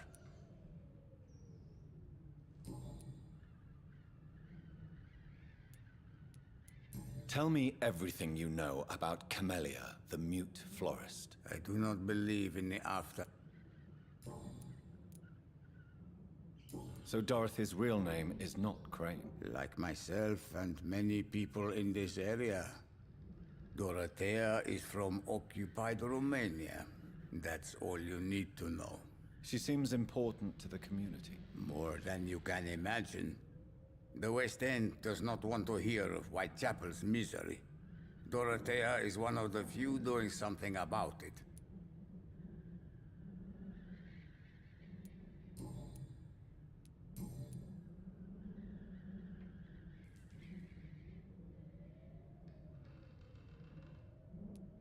How did you meet Nurse Crane, Darius? Why does she trust you? I'm her oldest friend in England. Dorothea and I share many ideas about this country and about the country we left. You mean occupied Romania, don't you?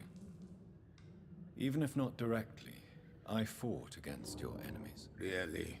Then perhaps you have more in common with Dorothea than meets the eye, Dr. Reed.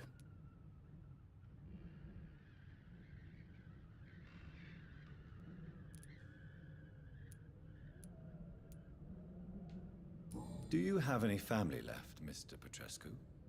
Children or grandchildren? Who knows? I have abandoned my people for so long, they might as well be dead. As dead as I am for them, I suppose.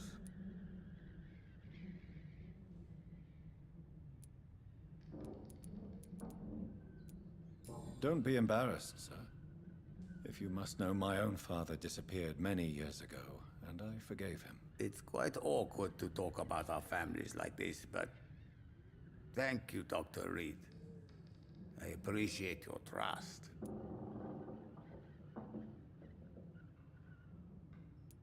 This war won't last forever.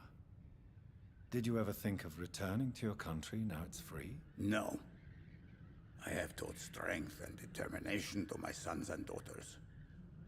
I'm an old, dying man, who only has memories of better times to cherish.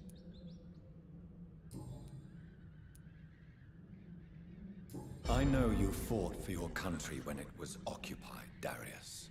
Tell me more about it. I know my days are numbered, and I know I won't see my homeland again. But I fought for Romania all my life, and I will until my last breath. But Romania escaped the grasp of the Austro-Hungarian Empire. It's a free country again. But it's not the country I fought for. My homeland is not appeased, Doctor. And I still see a dark future ahead for my people.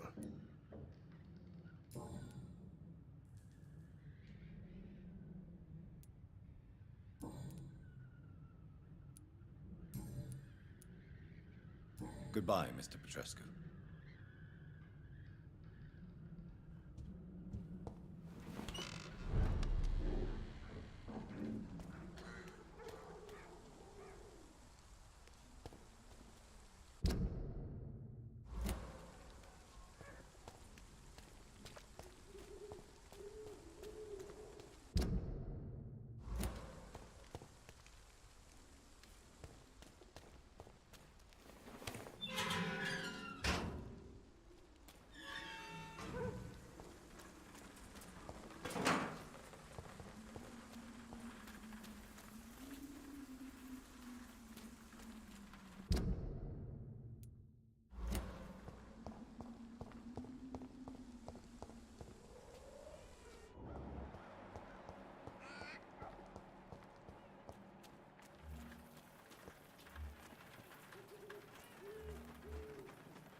What do we have here, nurse? Patient Raz Van Vasily. High fever running on 3 days.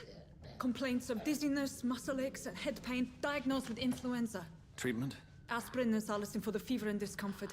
Liquids for dehydration, but he's having trouble keeping even water down.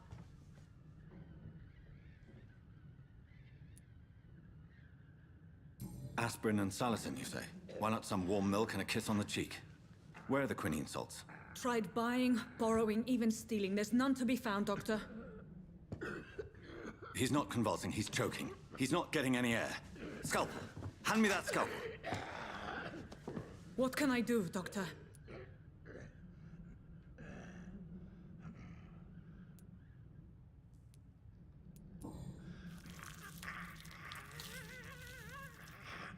I need to perform a tracheostomy. Short pipe. That rubber tube will do.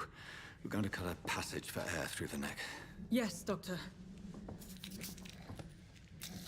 He's breathing again, but he's coughing up blood. Internal hemorrhaging. I need to make another incision into the chest cavity to drain the fluids from the lung. Prepare another tube. A thoracostomy. Doctor, we've nothing to fight the infection. We need an aseptic environment.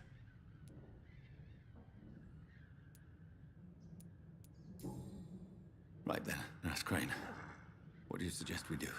I've no idea. I'm not the doctor. Time is of the essence. We need to perform a thoracic drain. Yes, Doctor.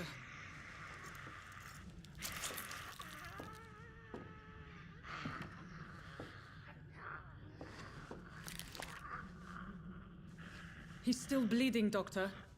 I'm losing his pulse. The drain must have punctured the intercostal artery.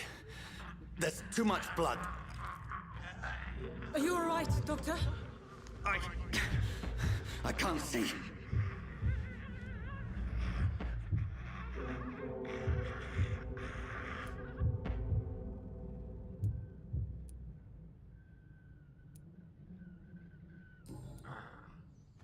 I must first suture the artery. Find the wound. The source of the blood. Needle and thread, Doctor. Good. The stitches are holding. How's he doing? We're losing him. We've lost his pulse. He's dying, Doctor!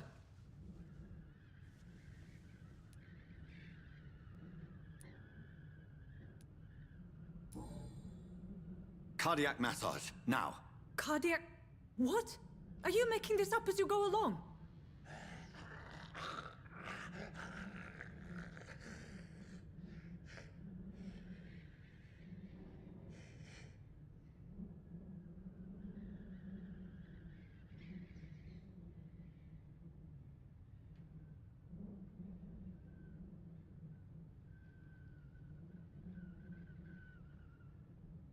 We've lost the pulse.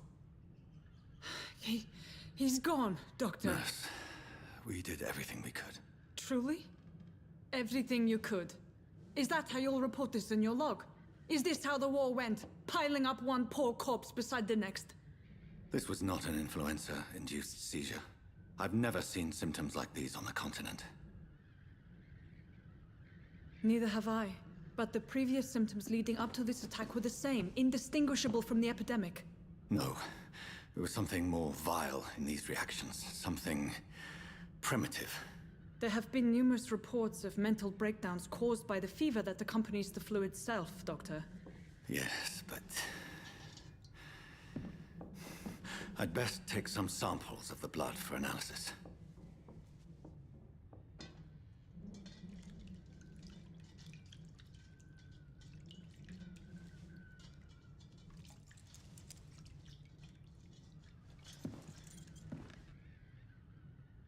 I doubt you're here to test my bedside manners.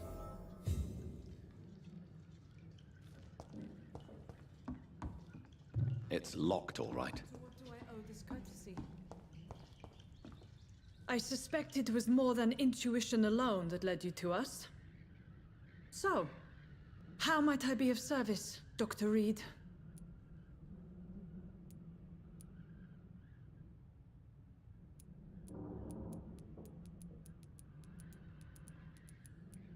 I've come to put an end to this insufferable blackmailing, Dorothy.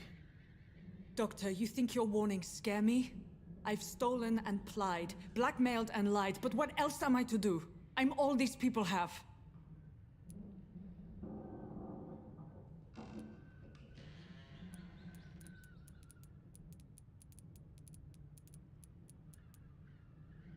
Dr. Swansea is a sensible and honest man. He wouldn't have refused your friend's care at Pembroke. It's easy for you to say, Doctor. These people cannot go to the police, nor to the hospital. They don't even speak English. They depend on me for everything.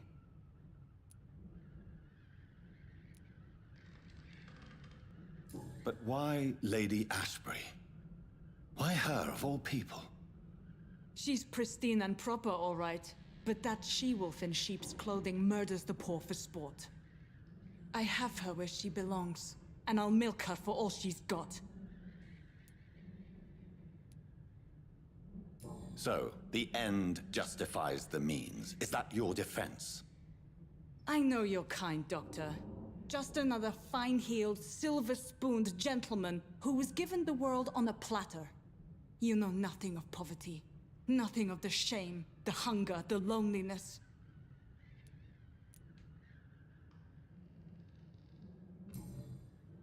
You've convinced me of the sincerity of your actions and their noble justifications. But all the same, blackmail is a crime, and it will stop, Nurse Crane. So, are you going to turn me over to the authorities?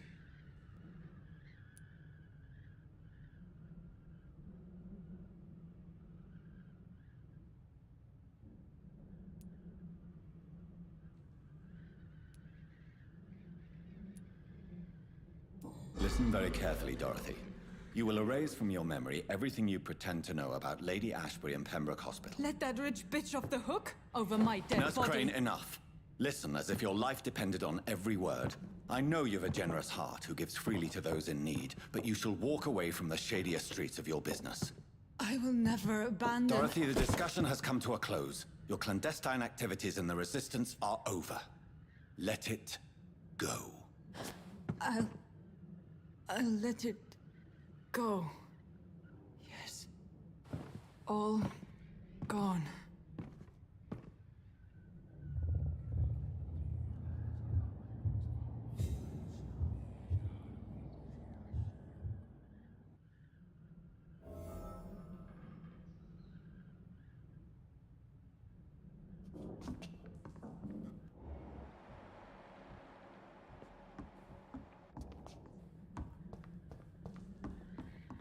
It's locked.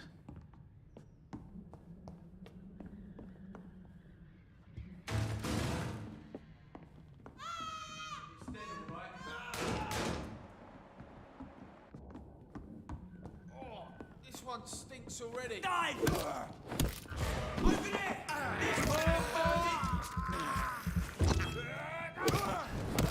Bloody leech!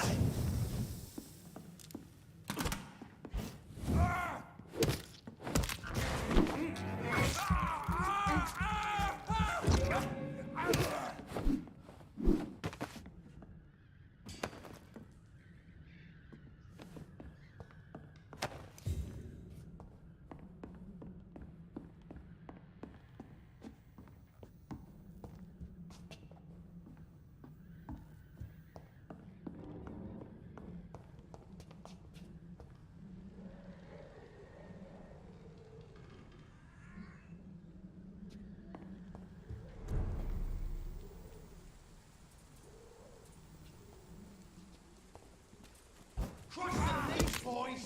Watch out for them teeth!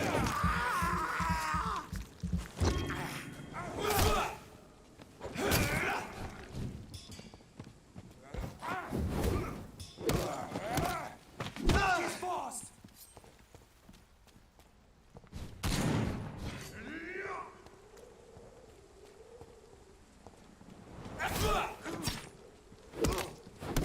The leech has teeth!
Hello, Mr. Petrescu. Hello, Dr. Reed. Come on in.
Good evening, Mr. Petrescu. What are you doing here? I could ask you the exact same question, Mr. Doctor. Now leave me alone. How do you feel, Mr. Petrescu? Do you need my help? I would not even accept fresh water from you, Doctor. I don't need your help. Yes, you do. Please, take this. You'll feel better. I said I don't want anything. But I'll keep this for those who really need it.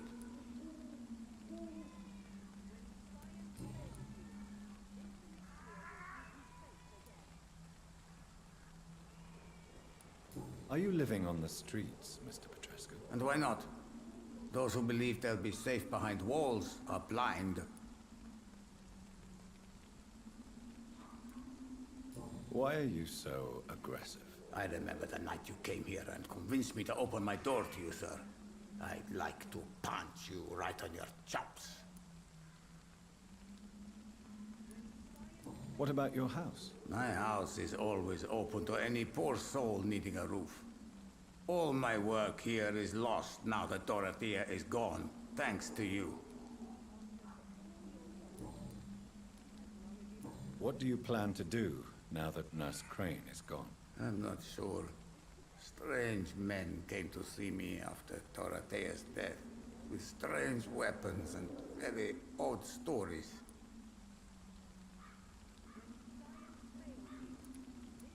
What kind of stories? Stories all Romanian children know. It was as if I was home again. Vampires, Mr. Doctor. Vampires. You believe them? Aren't you too old to hold a weapon or listen to scary stories? Yes, I am old and alone and will die soon, but if these stories are true, maybe I have found myself another cause.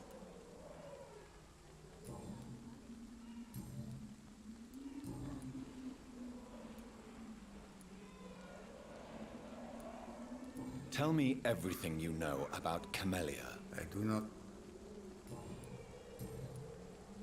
Goodbye, Mr. Petrescu. Death is all around us.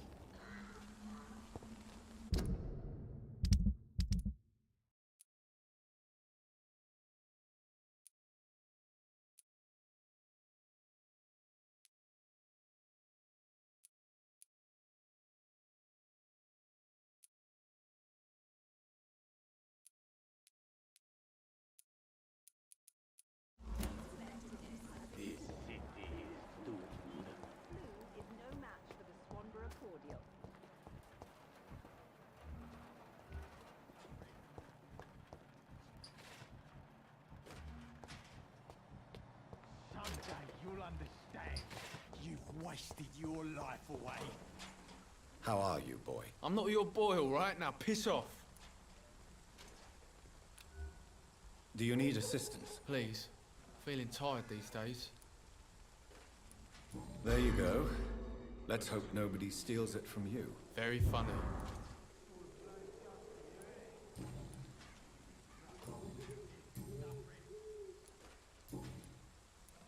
Goodbye, young man.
are blinded by your false faith, imprisoned by your daily routine.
Good evening, Mr. Nethercott. And good evening to you too, my good sir. Can I be of any help? Do you need medical attention, sir? It may be wise to let you prescribe me something. I don't feel like I should. I understand your appetite for words and macabre beauty, sir. But you should be more careful. The nutrition of my mind is more important than my physical health. But I appreciate your concern, sir.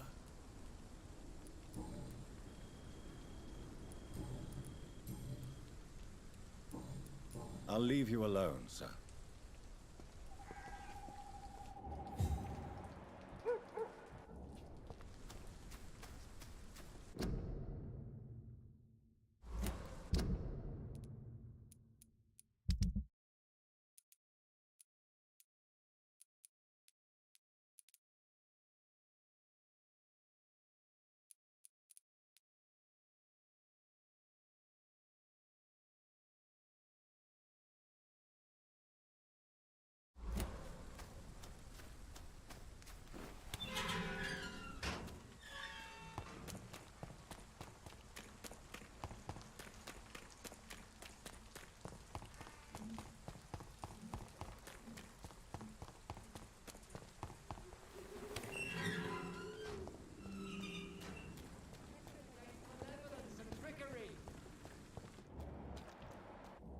You are blinded by your false faith, imprisoned by your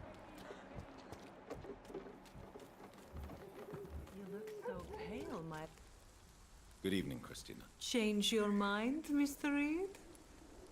Do you need any assistance, Miss Popper? It depends on the price of your medicine. I am shocked that you would think I am that sort of man. Forgive my suspicion. I'm so used to liars with good manners. Thank you, sir.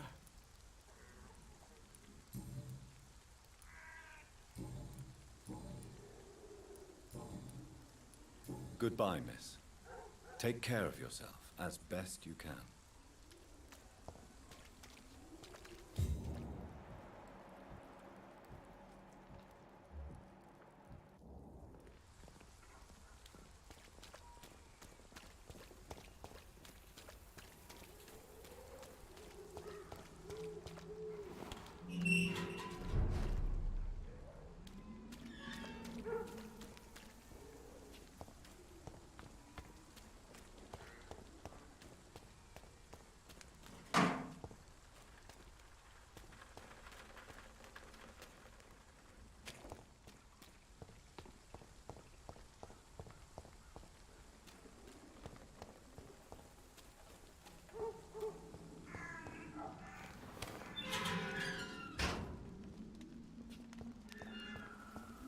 Human blood.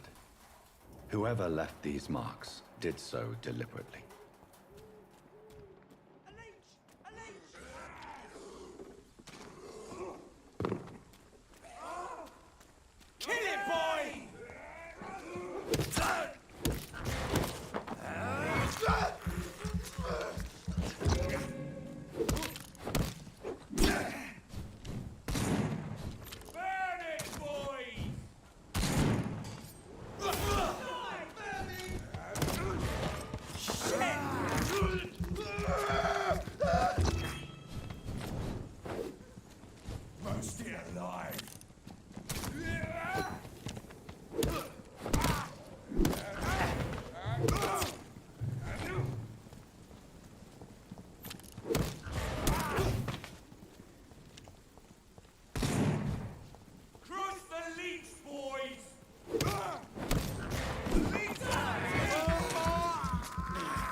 This hospital seems to be falling apart. But in the circumstances, I'm... Good evening, Doctor. How is my son doing? Good evening, sir.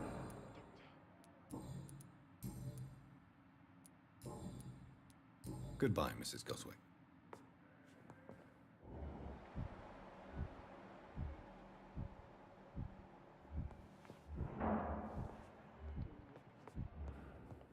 How can we be sure we're making a difference?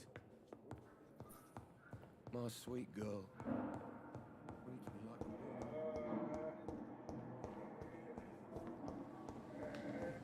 These sad and faded walls are all I have to offer as a final resting place. This is a poor hospital, you know. It's locked.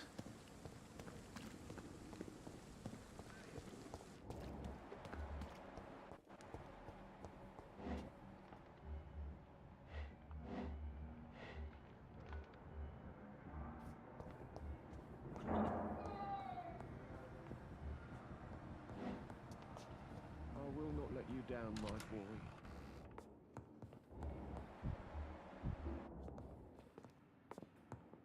So many deaths.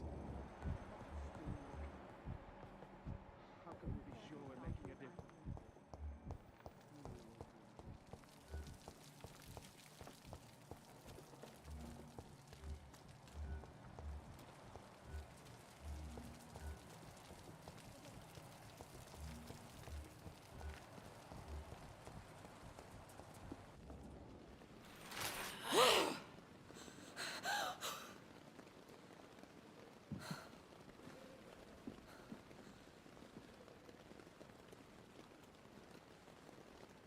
I would ask you to avert your eyes, sir. Or did you not know it was rude to stare? I knew it. Speak up, Dr. Reed. I like a man who speaks his mind.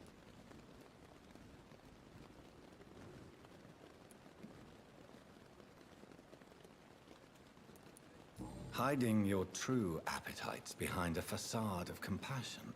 Bravo. Very clever indeed. Spare me your sarcasm, Jonathan. You are but newly born in this world.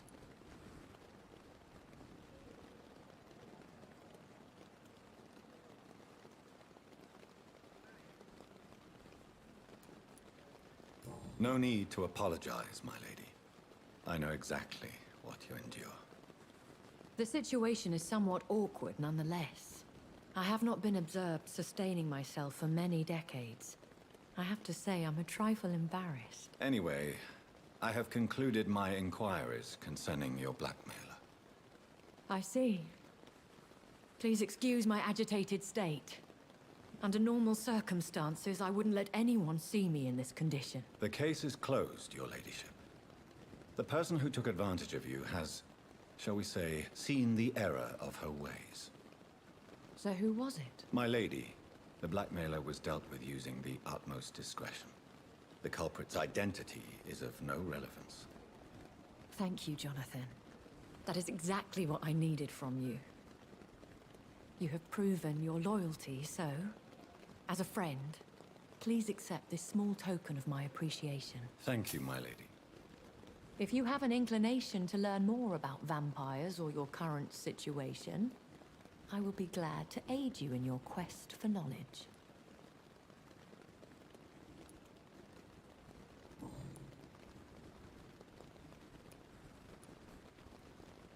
Why did you save me in the canning factory?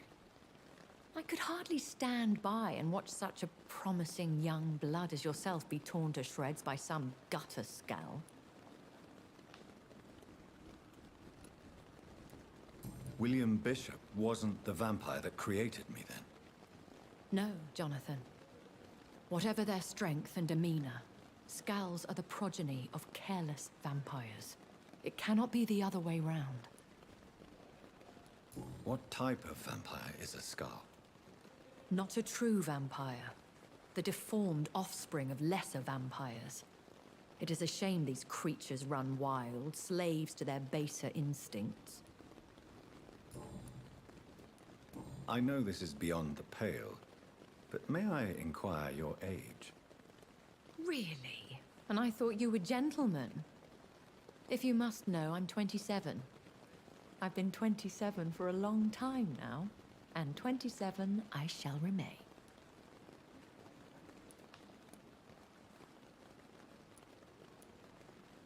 And who bestowed upon you this eternal youth? My maker. He left this isle a long time ago. Very well. But I believe there is more to this than you are saying. A lady has to have some secrets. Why does Dr. Swansea allow you to feed on the patients of the hospital? Dr. Swansea is a good and compassionate man. He is trying to find a solution for our hunger. Until that happens, he is clever enough to understand that I only feed upon the dying. What do you know about this Brotherhood of St. Paul's Stole? The Brotherhood is well known amongst London vampire society. As long as our kind is discreet, and as long as they do not interfere, We have come to a mutual understanding. And no one suspected you of the murders.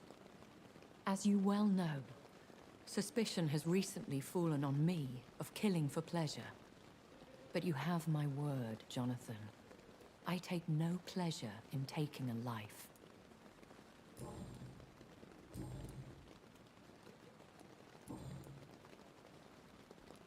I've been away from London and England for 3 years. This isn't the city I remember.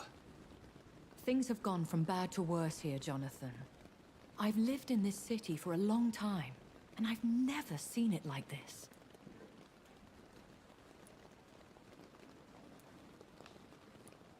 What is it you fear? Fear has long since flown this form. But there is something malevolent circling us. I feel fear is merely waiting in the wings. The Spanish flu has hit London that bad. Yes, but it's not just that. I've heard things. Things I've not heard for a very, very long time. There are whispers in the shadows. Something far worse than the Spanish flu is here in the city.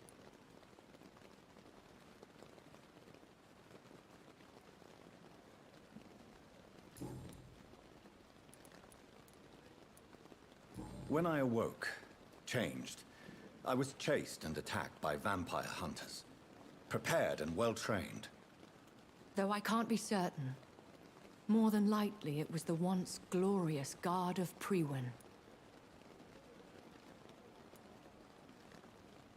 You make them sound like some sort of cult. More a society, and like all the best ones, a secret society. I thought them almost gone, but it seemed they have been recruiting.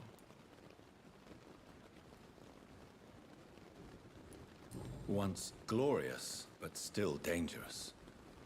They have seen better days, but all fanatics are dangerous. You would be wise to stay clear. They are sworn to destroy our kind. Are there many vampires here in London? Immortals are of a rare breed, and we often tend to hide. But you may occasionally meet some of us at night.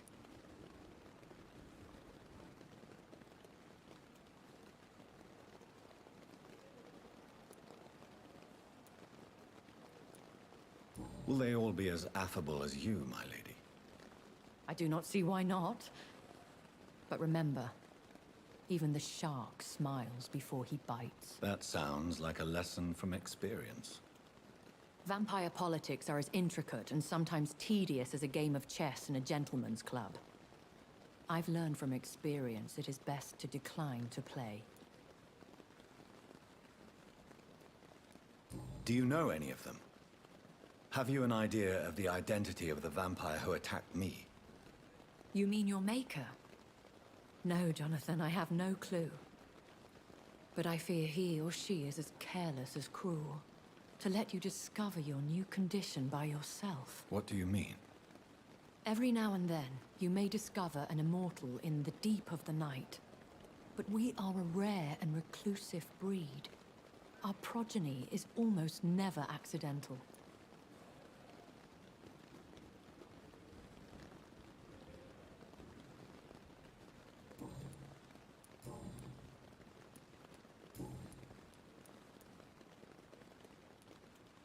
A vampire?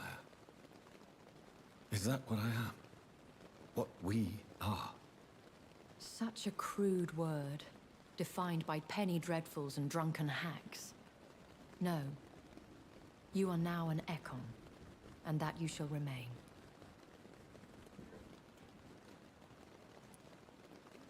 So we are Ekons. How can I identify us amongst other vampires? How to put it? All Ekon are vampires. But all vampires are not Ekon. We are but a branch of the immortal tree.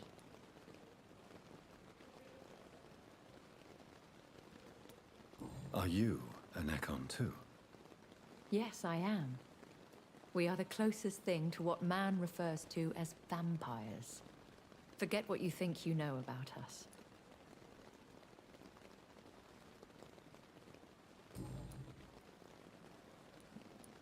I've been hearing a voice talking in my head. Is this some kind of insanity?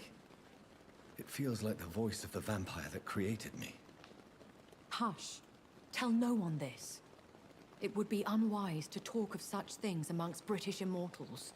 Speak no more of your maker.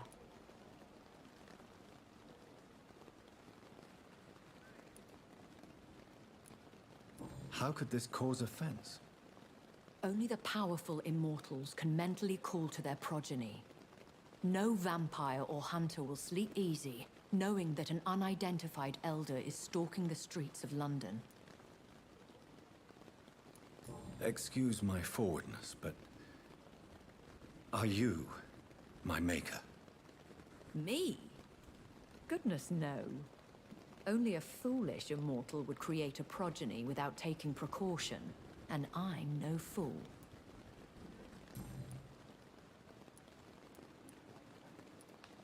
I don't understand.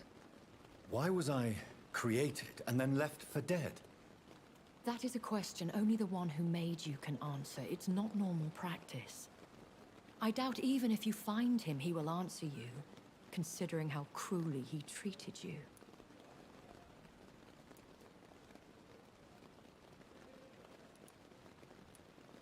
I'd like to avoid creating another vampire by mistake anyway. Tell me, how is it done? The process is dangerous. It could even kill your potential progeny.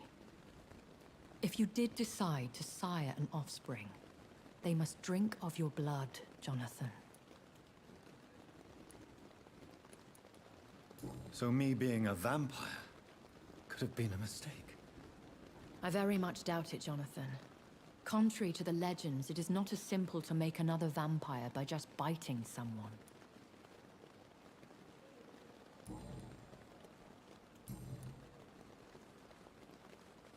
I bid you farewell, for now, my lady. I must quickly analyze the blood I took from Nurse Crane's patient.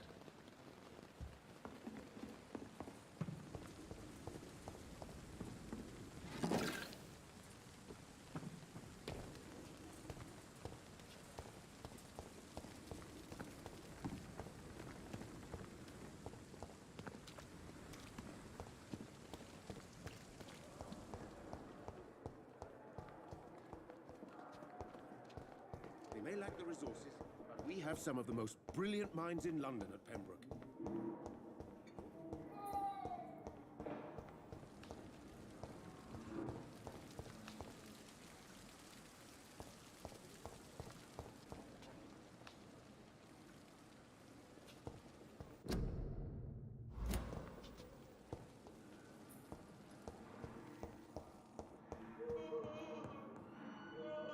My sweet girl. Would you like to leave anything from her?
Razvan Vasily was infected by Spanish flu, but also has the highly unstable blood of the Scowls. Is the London vampire epidemic transmitted through the flu? I should talk to Dr. Swansea about it.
Evening, Edgar. Could I get your professional opinion? Please speak. But I have something important to tell you. This strain of flu, it's very different from the one I saw in Europe. It's downright peculiar. Really? What makes you say that?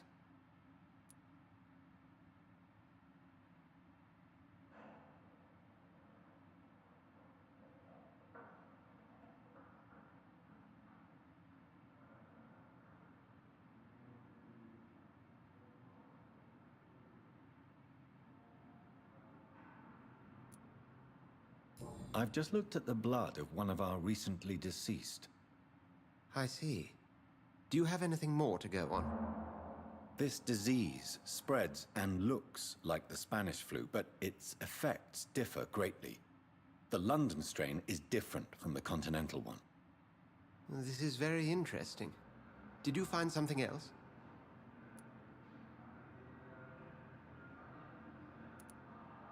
Yes. Unlike the flu, the infected begin to show an increase in outwardly aggressive behavior. More than simple agitation. Once docile people become violent. You mean like rabies? Is there a chance we could create a vaccine, Jonathan, like Pasteur? By the stole, that would be smashing. There's a lot we're not seeing here. But it is spreading, and quickly. If we don't act, the whole city could be lost. But Jonathan, we've a fantastic opportunity sitting right here in front of us. A weapon of choice. What on earth do you mean? Why, you, my dear boy.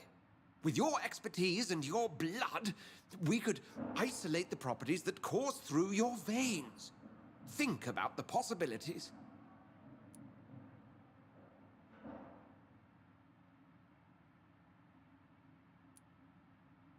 But the risk of infection using vampire blood could compound the situation. I know, but your blood now carries remarkable regenerative properties. With our minds and your blood, there's nothing we couldn't cure. We'll discuss this more later. Thank you for your time. No, thank you, Jonathan. But as I said, I needed to talk to you. I have some rather bad news. Yes? I'm afraid it's your sister. My sister? She's to be buried this evening at Whitechapel Cemetery. Your mother published the obituary this morning. I see. I'm sorry, Jonathan. Please accept my condolences.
Good evening, Mr. Elwood. Evening, Dr. Reed. Soldier, do you need assistance? Not really. I think I caught something in this bloody hospital. I swear I'm dead, yet smiling inside, Dr. Reed. As long as you remain here, I will make sure you don't have to worry about your health. Don't think you can do much about it. Damage is done.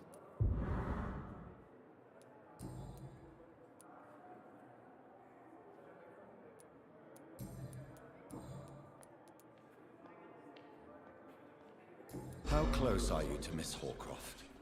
Are you aware that she thinks she is a vampire? To wait for her next nibble is the best reason to stay here. Every time she approaches my bed, she treats me like something tasty. A normal person. Aren't you afraid? She may hurt you if the game goes too far. She's quite harmless, I can assure you. Her head's broken inside is all. While I'm busted on the outside. But she's still beautiful. Living proof that there's hope for me. So do you let her bite you? You know that's not sanitary. And why not? She's only supping a few drops of me blood. And the pain, it's real for once. She could decide to bite less willing patients. Then it's another good reason for me to stay here, Doctor. You do realize she's mentally disturbed. It's called the Cotard syndrome. She truly believes she's a vampire. In her madness, she never refers to my scars. And frankly, if I could, I'd join her world. It seems much more fun than the real one. Where were you stationed, sir?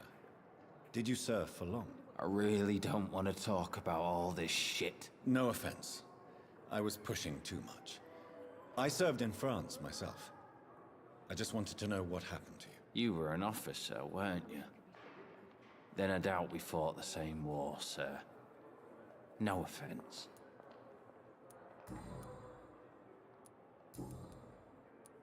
How is your stay with us, Mr. Elwood? Oh, it's bliss. I just escaped death in the trenches to be surrounded again by the moans of the dying. Can I ask you precisely why you're a patient here? It's the pain, sir. The drugs don't work. It just hurts under the scars, if you get my drift.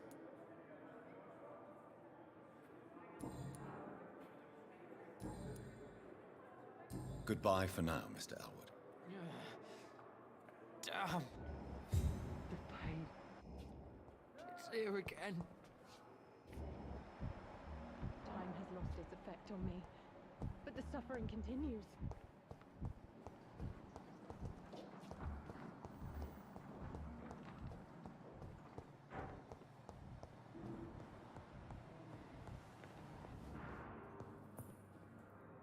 I'm quite busy right now, Dr. Reed.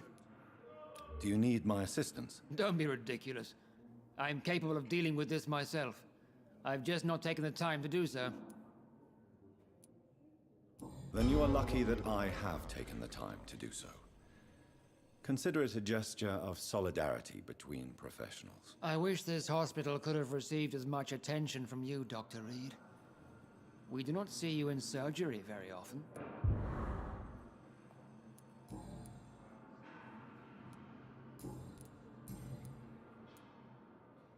Tell me, Waverly, what do you think of Dr. Strickland's enthusiasm for his experimental research? Strickland is playing with his patients' lives for pride and glory. Now that, sir, is unethical. Are you thinking about something in particular? Harvey Fiddick needs delicate surgery. I believe we should stick to the usual procedure, but my young colleague obviously disagrees.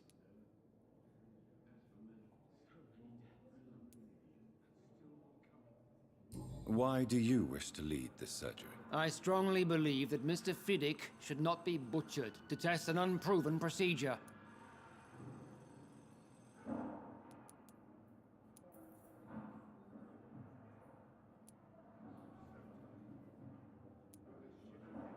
Other people may say that's too conservative a point of view. Conservative?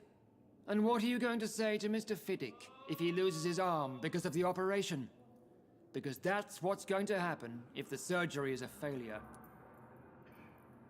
And are you not afraid that your rivalry with Strickland may be blinding you? Rivalry? I guess you could call it that.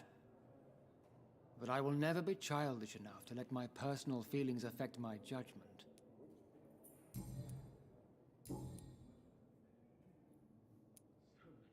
Thank you for your time. We'll talk later. How can we be sure we're making a difference?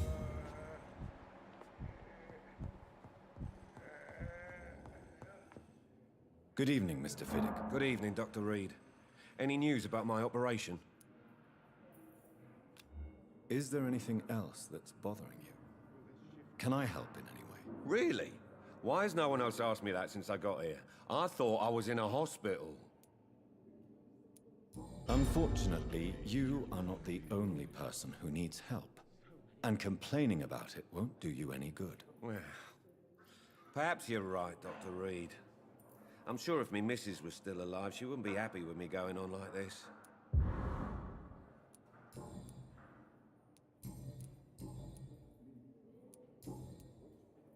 Goodbye for now, Mr. Fiddick.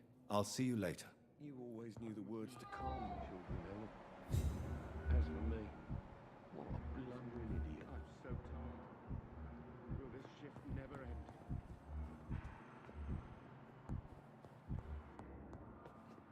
Good evening, Doctor.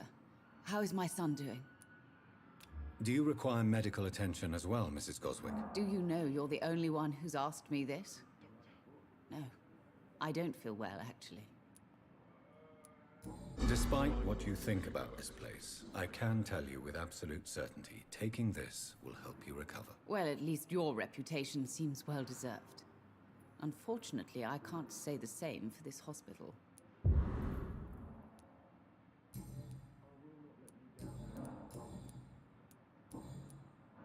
Goodbye, Mrs. Goswick. Sure we're making a difference.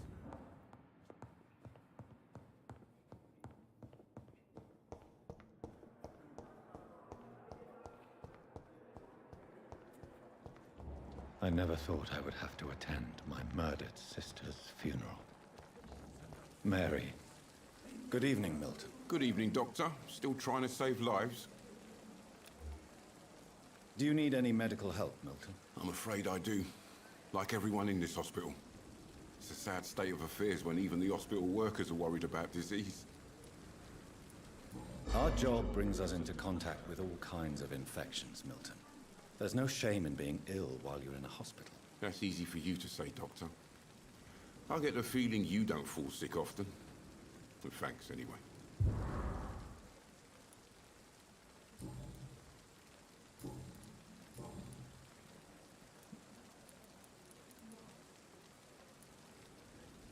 How is the situation around here? You want to hear the situation is all right? It's fucking awful. We lack everything, and it's getting worse every day. So what do you do exactly in this hospital? Apart from smuggling guns, I mean. I've been an ambulance driver since... too long, I guess. I bring sick people here night and day. It's a dirty job, but I get it done. Most of the time. Since you're on the front line, how is the sanitary situation in this vicinity? It's a complete disaster. It's even getting dangerous to enter some streets or buildings. Even the locals attack you. It sounds like things have been a bit rough recently. What's happened? Yesterday I got attacked by the patient I was bringing here. I escaped through the hospital's garden, but I lost my wallet when I was running. You left an infected patient outside the hospital? That's incredibly dangerous. Go there yourself if you want, but be careful, Doctor. I'd rather not bring your dead body back.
Are you really smuggling weapons through the hospital? And why not?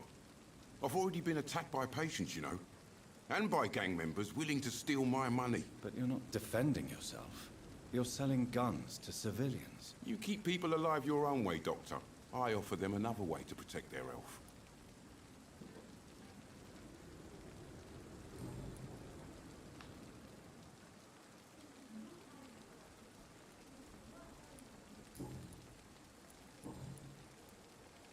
Goodbye, Milton.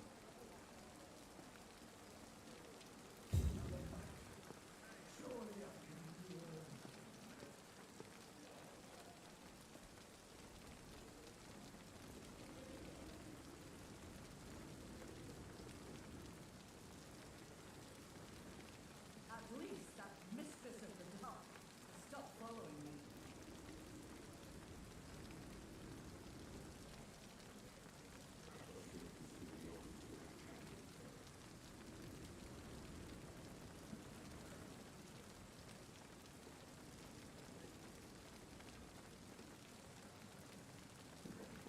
This is no time for self-pity. It is the last thing our patients need. The patients are not fools. They know we are overwhelmed by this horrifying epidemic.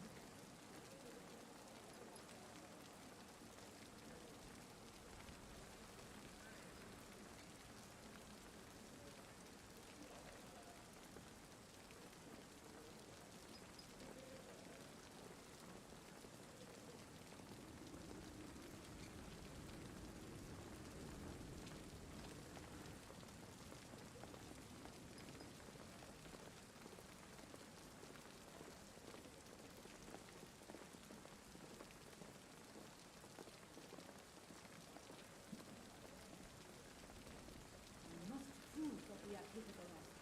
It is now or never.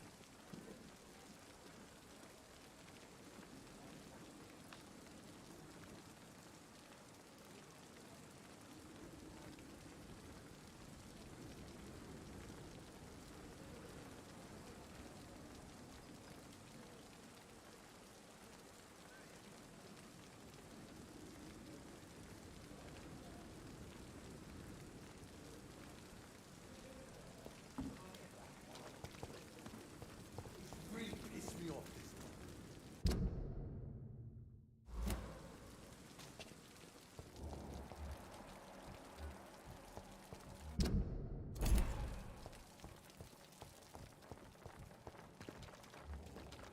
Good evening, Nurse Brannigan. Good evening, Doctor. Do you require medical assistance, nurse? I will be fine. As soon as I can get some sleep. Nurse, you won't be able to help people if you're sick. Take this, and do try to get some rest. I'll try, Dr. Reed. Thank you.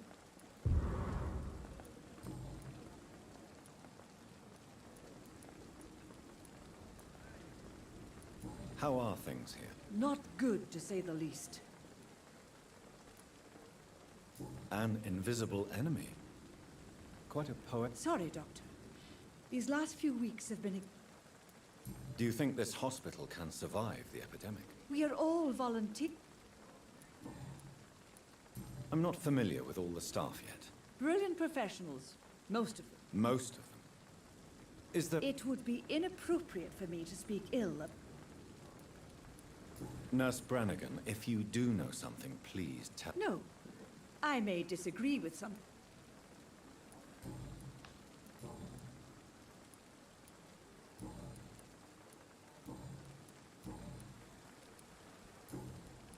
Goodbye, nurse. Call me if you need assistance.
It's locked, all right. Good evening, Dr. Reed. Such a pleasure to see you again. Goodbye, Mr. Chidana.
Filthy piece of shit!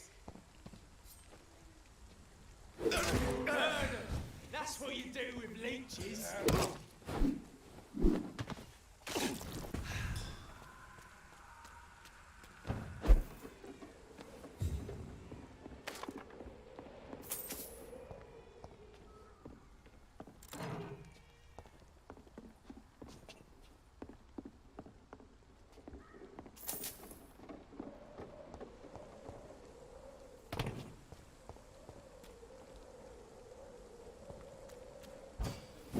You're mine!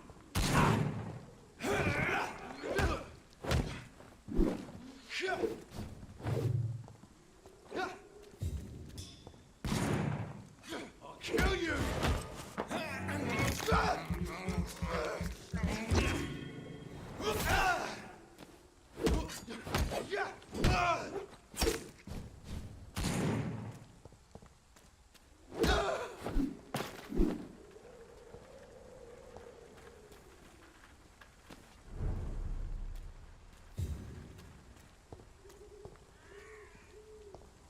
Steady, boys! Die, vermin! Shit, that leech is fast!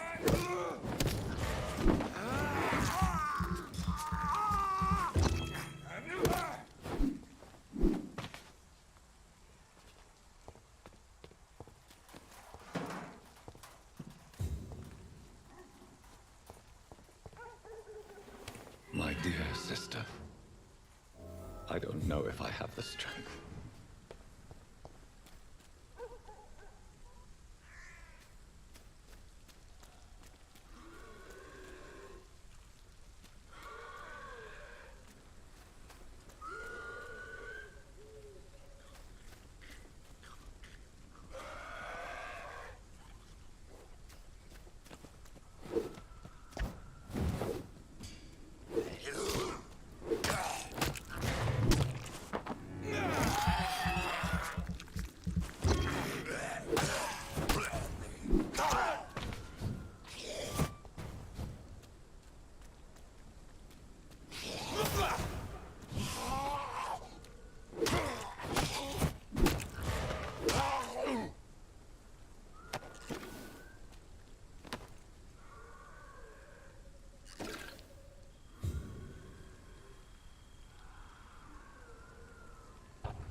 Are you all right, miss? I don't know. Who were those people? They wanted to kill me. Why? They've lost their minds in the epidemic. They won't come back for now. You seem to know a lot about them, sir. I'm Dr. Jonathan Reed. I'm investigating this disease. I am Xiaoxun. Thank you so much for helping me, Mr. Reed. I must go to the cemetery now. Goodbye.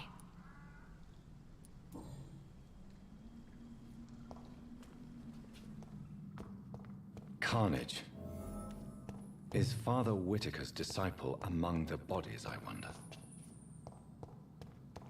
This man's far too old to be Samuel. No. By the look of his clothes, this man's a docker.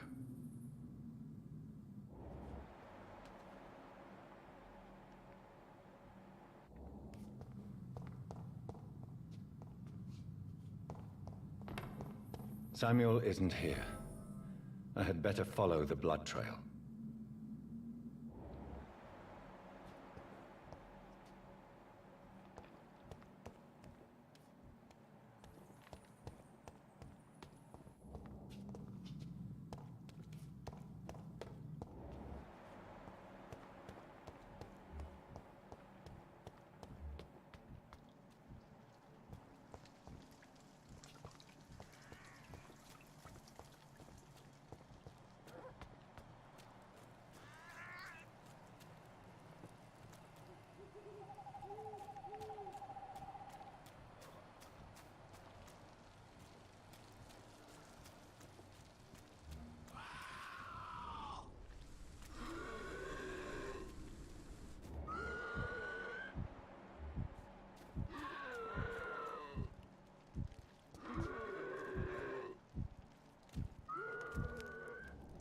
As I feared, Samuel no longer preaches the good word.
Are you all right, Miss Shun? My name is Xiao Shun. This is the proper way to address someone in my country. I do apologize, Xiao Shun. Are you all right? Yes, I am. This is the only place where I can find some kind of serenity. Some way to remember my dear Matthew.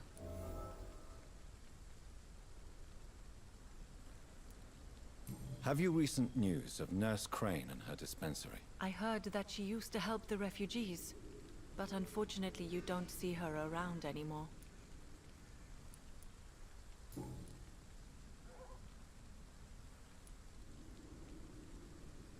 Tell me how your husband died, Xiao Shun. Matthew died of the Spanish flu, like so many others.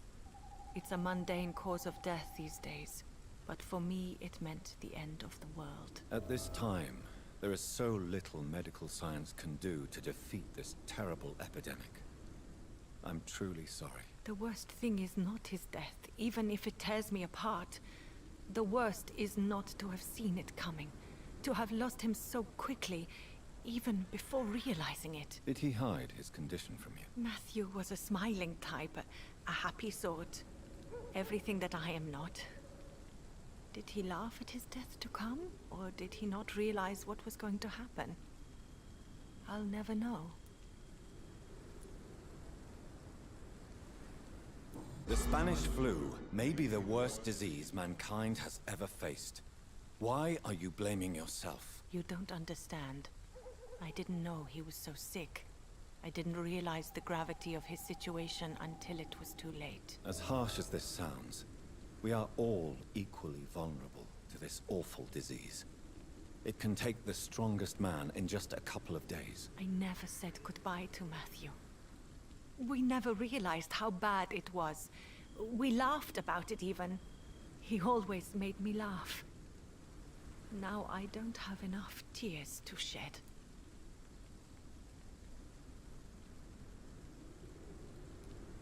Are you on your own? Do you have any friends or family who you could be with? I have family and friends, but I need to be here alone. One day maybe I'll go back to them, but not now. I need silence, and I need sadness.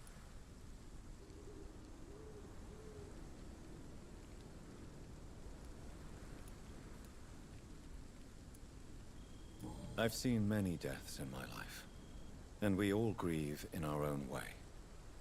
Some stay silent, or need to shout. Others need company, and some just can't stand it. Thank you for your sincere words, Dr. Reed. I sense you trying to help me, even if I don't quite understand why.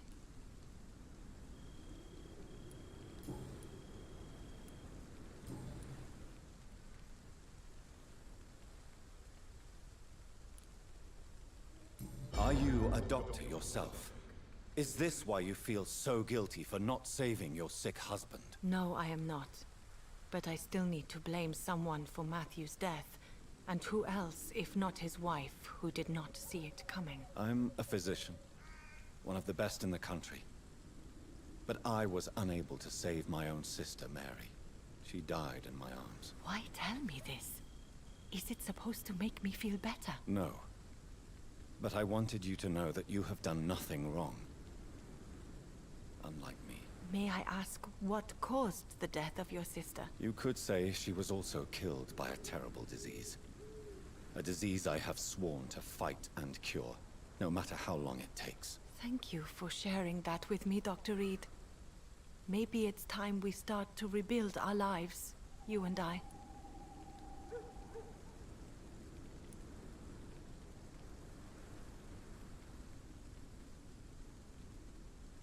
You should go home now. I think you're right. Cemeteries are for the dead, for they need silence too. Thank you for your honesty and your wisdom, Dr. Reed. Thank you for your company, Xiao Shun. Take care on the way home. Maybe I'll see you again in Whitechapel. Goodbye for now.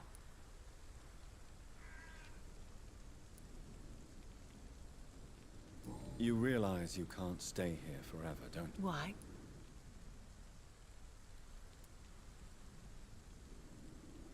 But you're not dead. You sound like... Let's just say... Please accept...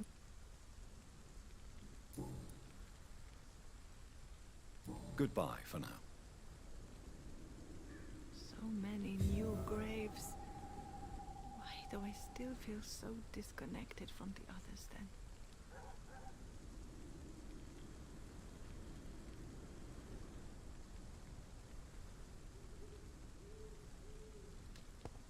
You know you can trust me. Why have you not spoken to me?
You know you can trust me.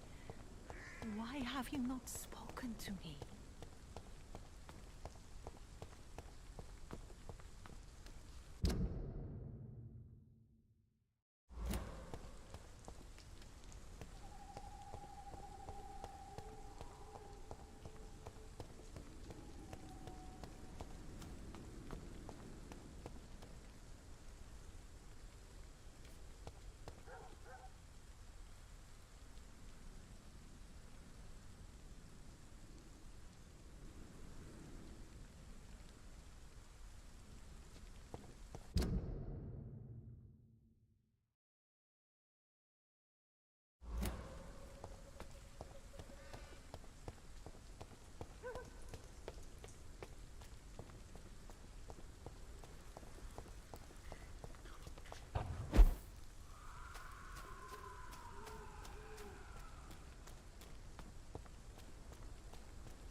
Since I can't reveal myself to my mother now, I must find a discreet spot to attend the ceremony.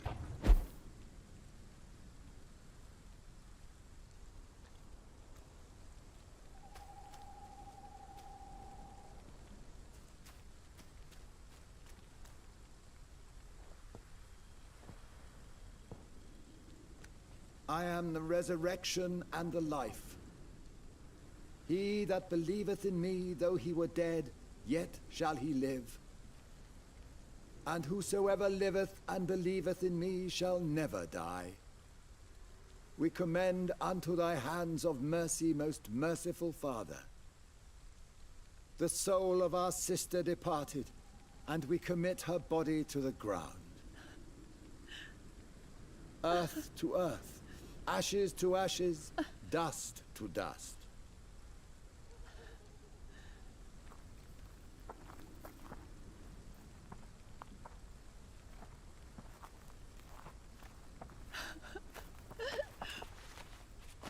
Why kill my Mary and stick her here in this cold, god-awful place? These are the legal requirements for the epidemic, madam. Oh, Avery, I feel so tired. Please take me home. Yes, madam.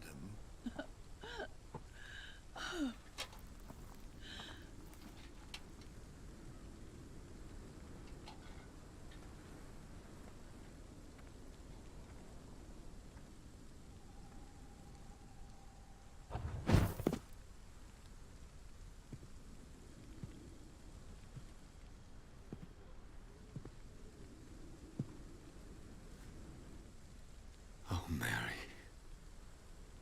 What have I done?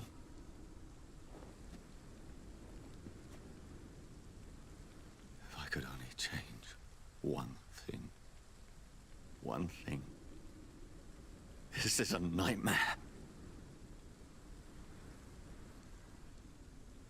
Jonathan, there is nothing you can do but accept it.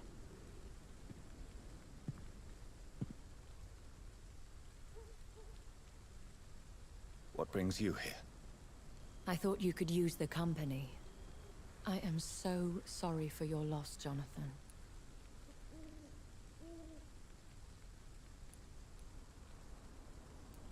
She was a good person.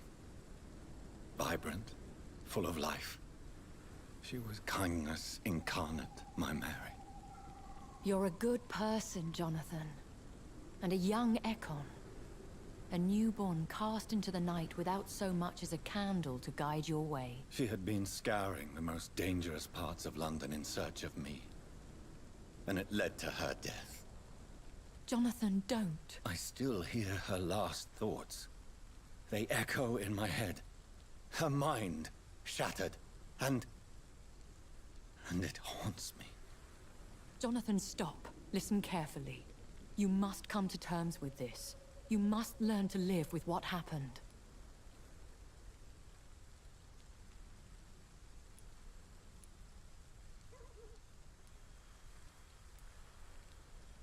How can I? I've destroyed my family. My poor mother. I can't even console her. Don't you see? You're doing the work of our enemies, feeding your remorse. We are weakest when we grieve, and the guilt blurs our senses. And so this is why you're here. To warn me. You've felt this pain yourself. You too have endured this. I don't want to lose you, Jonathan. I've lost so many friends. Loved ones I cherished. Pray for Mary's forgiveness, if you must.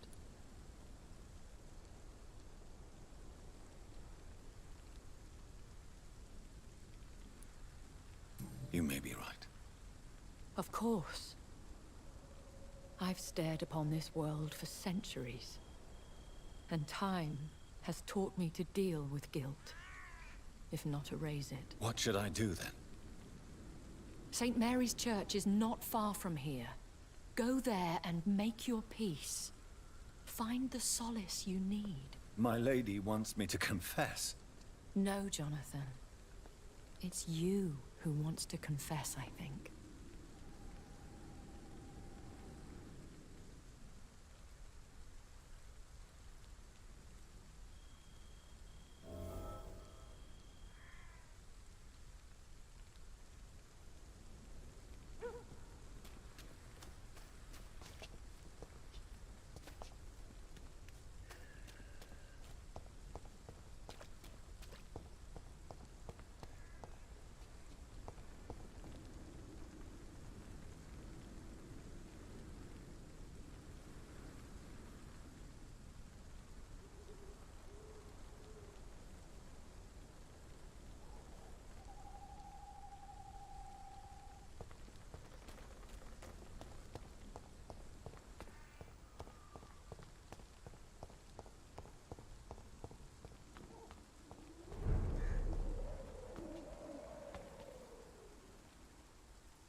He's mine! Burn and die!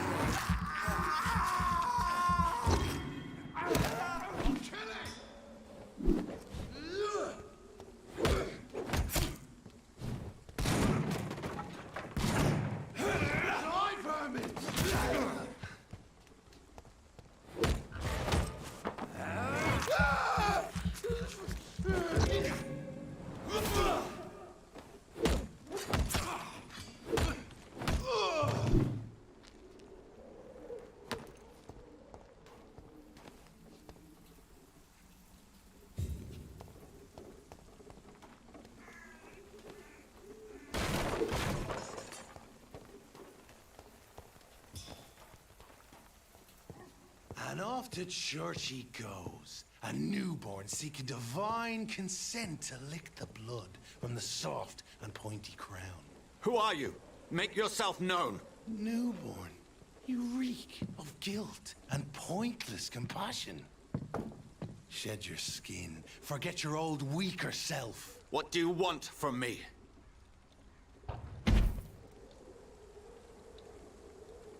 Ascalon does not approve of lone wolves who bring unwanted eyes to our pastures. So your name is Ascalon?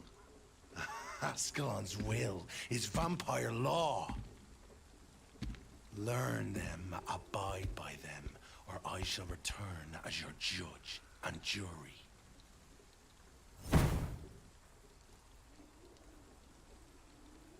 These immortals try my patience with their plans and unsolicited counsel.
can't believe I'm doing this.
They're lively! It's on to us!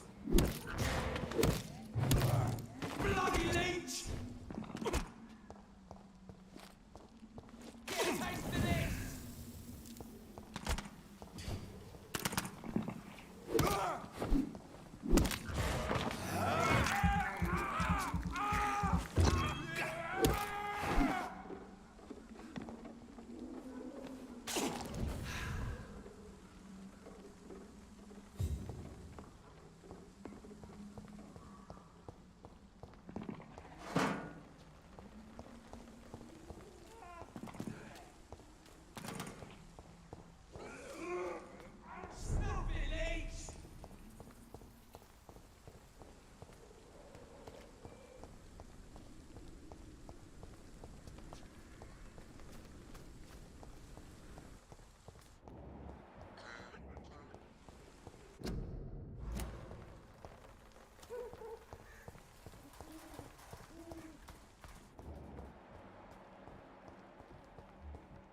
Most of them don't speak English.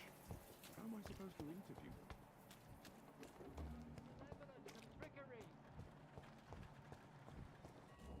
You are blinded by your false faith, imprisoned by your daily routine, unable to see the true horror.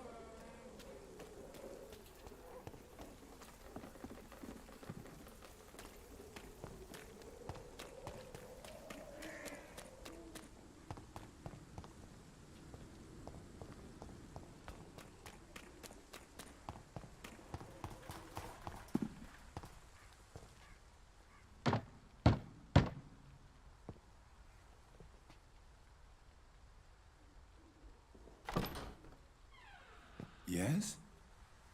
What is it that you want? I'm sorry to disturb you at such a late hour. No worries, my son. I'm still quite awake, having just returned from a funeral. Yes, I know. I've forgotten what I wanted. I don't know.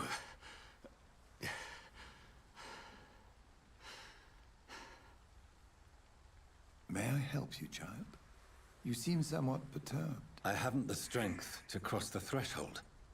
I wish to pray, to cleanse my soul. The church is shut by order of the bishop. But I'm still the vicar of St. Mary's, if that is any use to you, my son.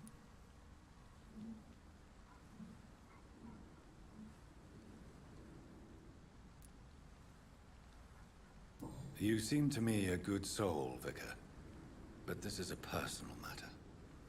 There are no secrets from God, my son. If your heart needs comfort, consider me your chapel. For I can be as silent as stone.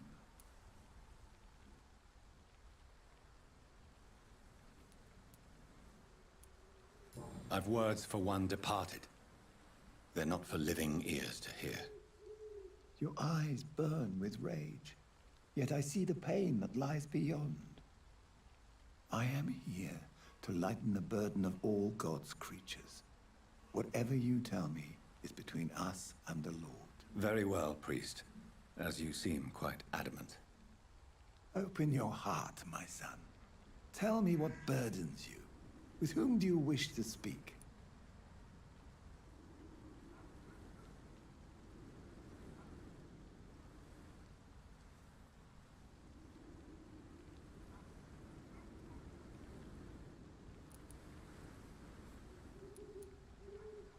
Just know, I cared for her. You seem so troubled by the loss of this girl. What happened to her?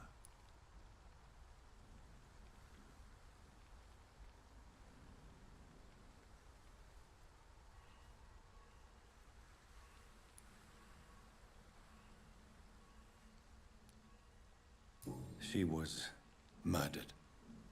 I see. And how are you feeling, my son?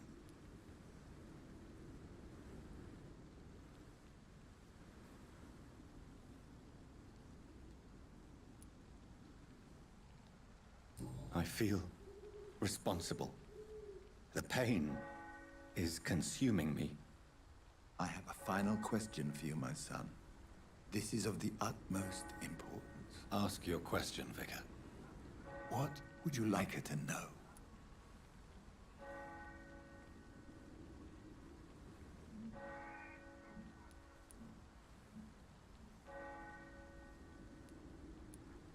I'm so sorry, Mary. I promise to find who is responsible for all this.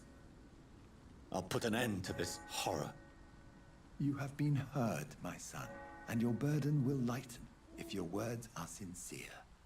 Go in peace now, and live your life in the way she would have wanted.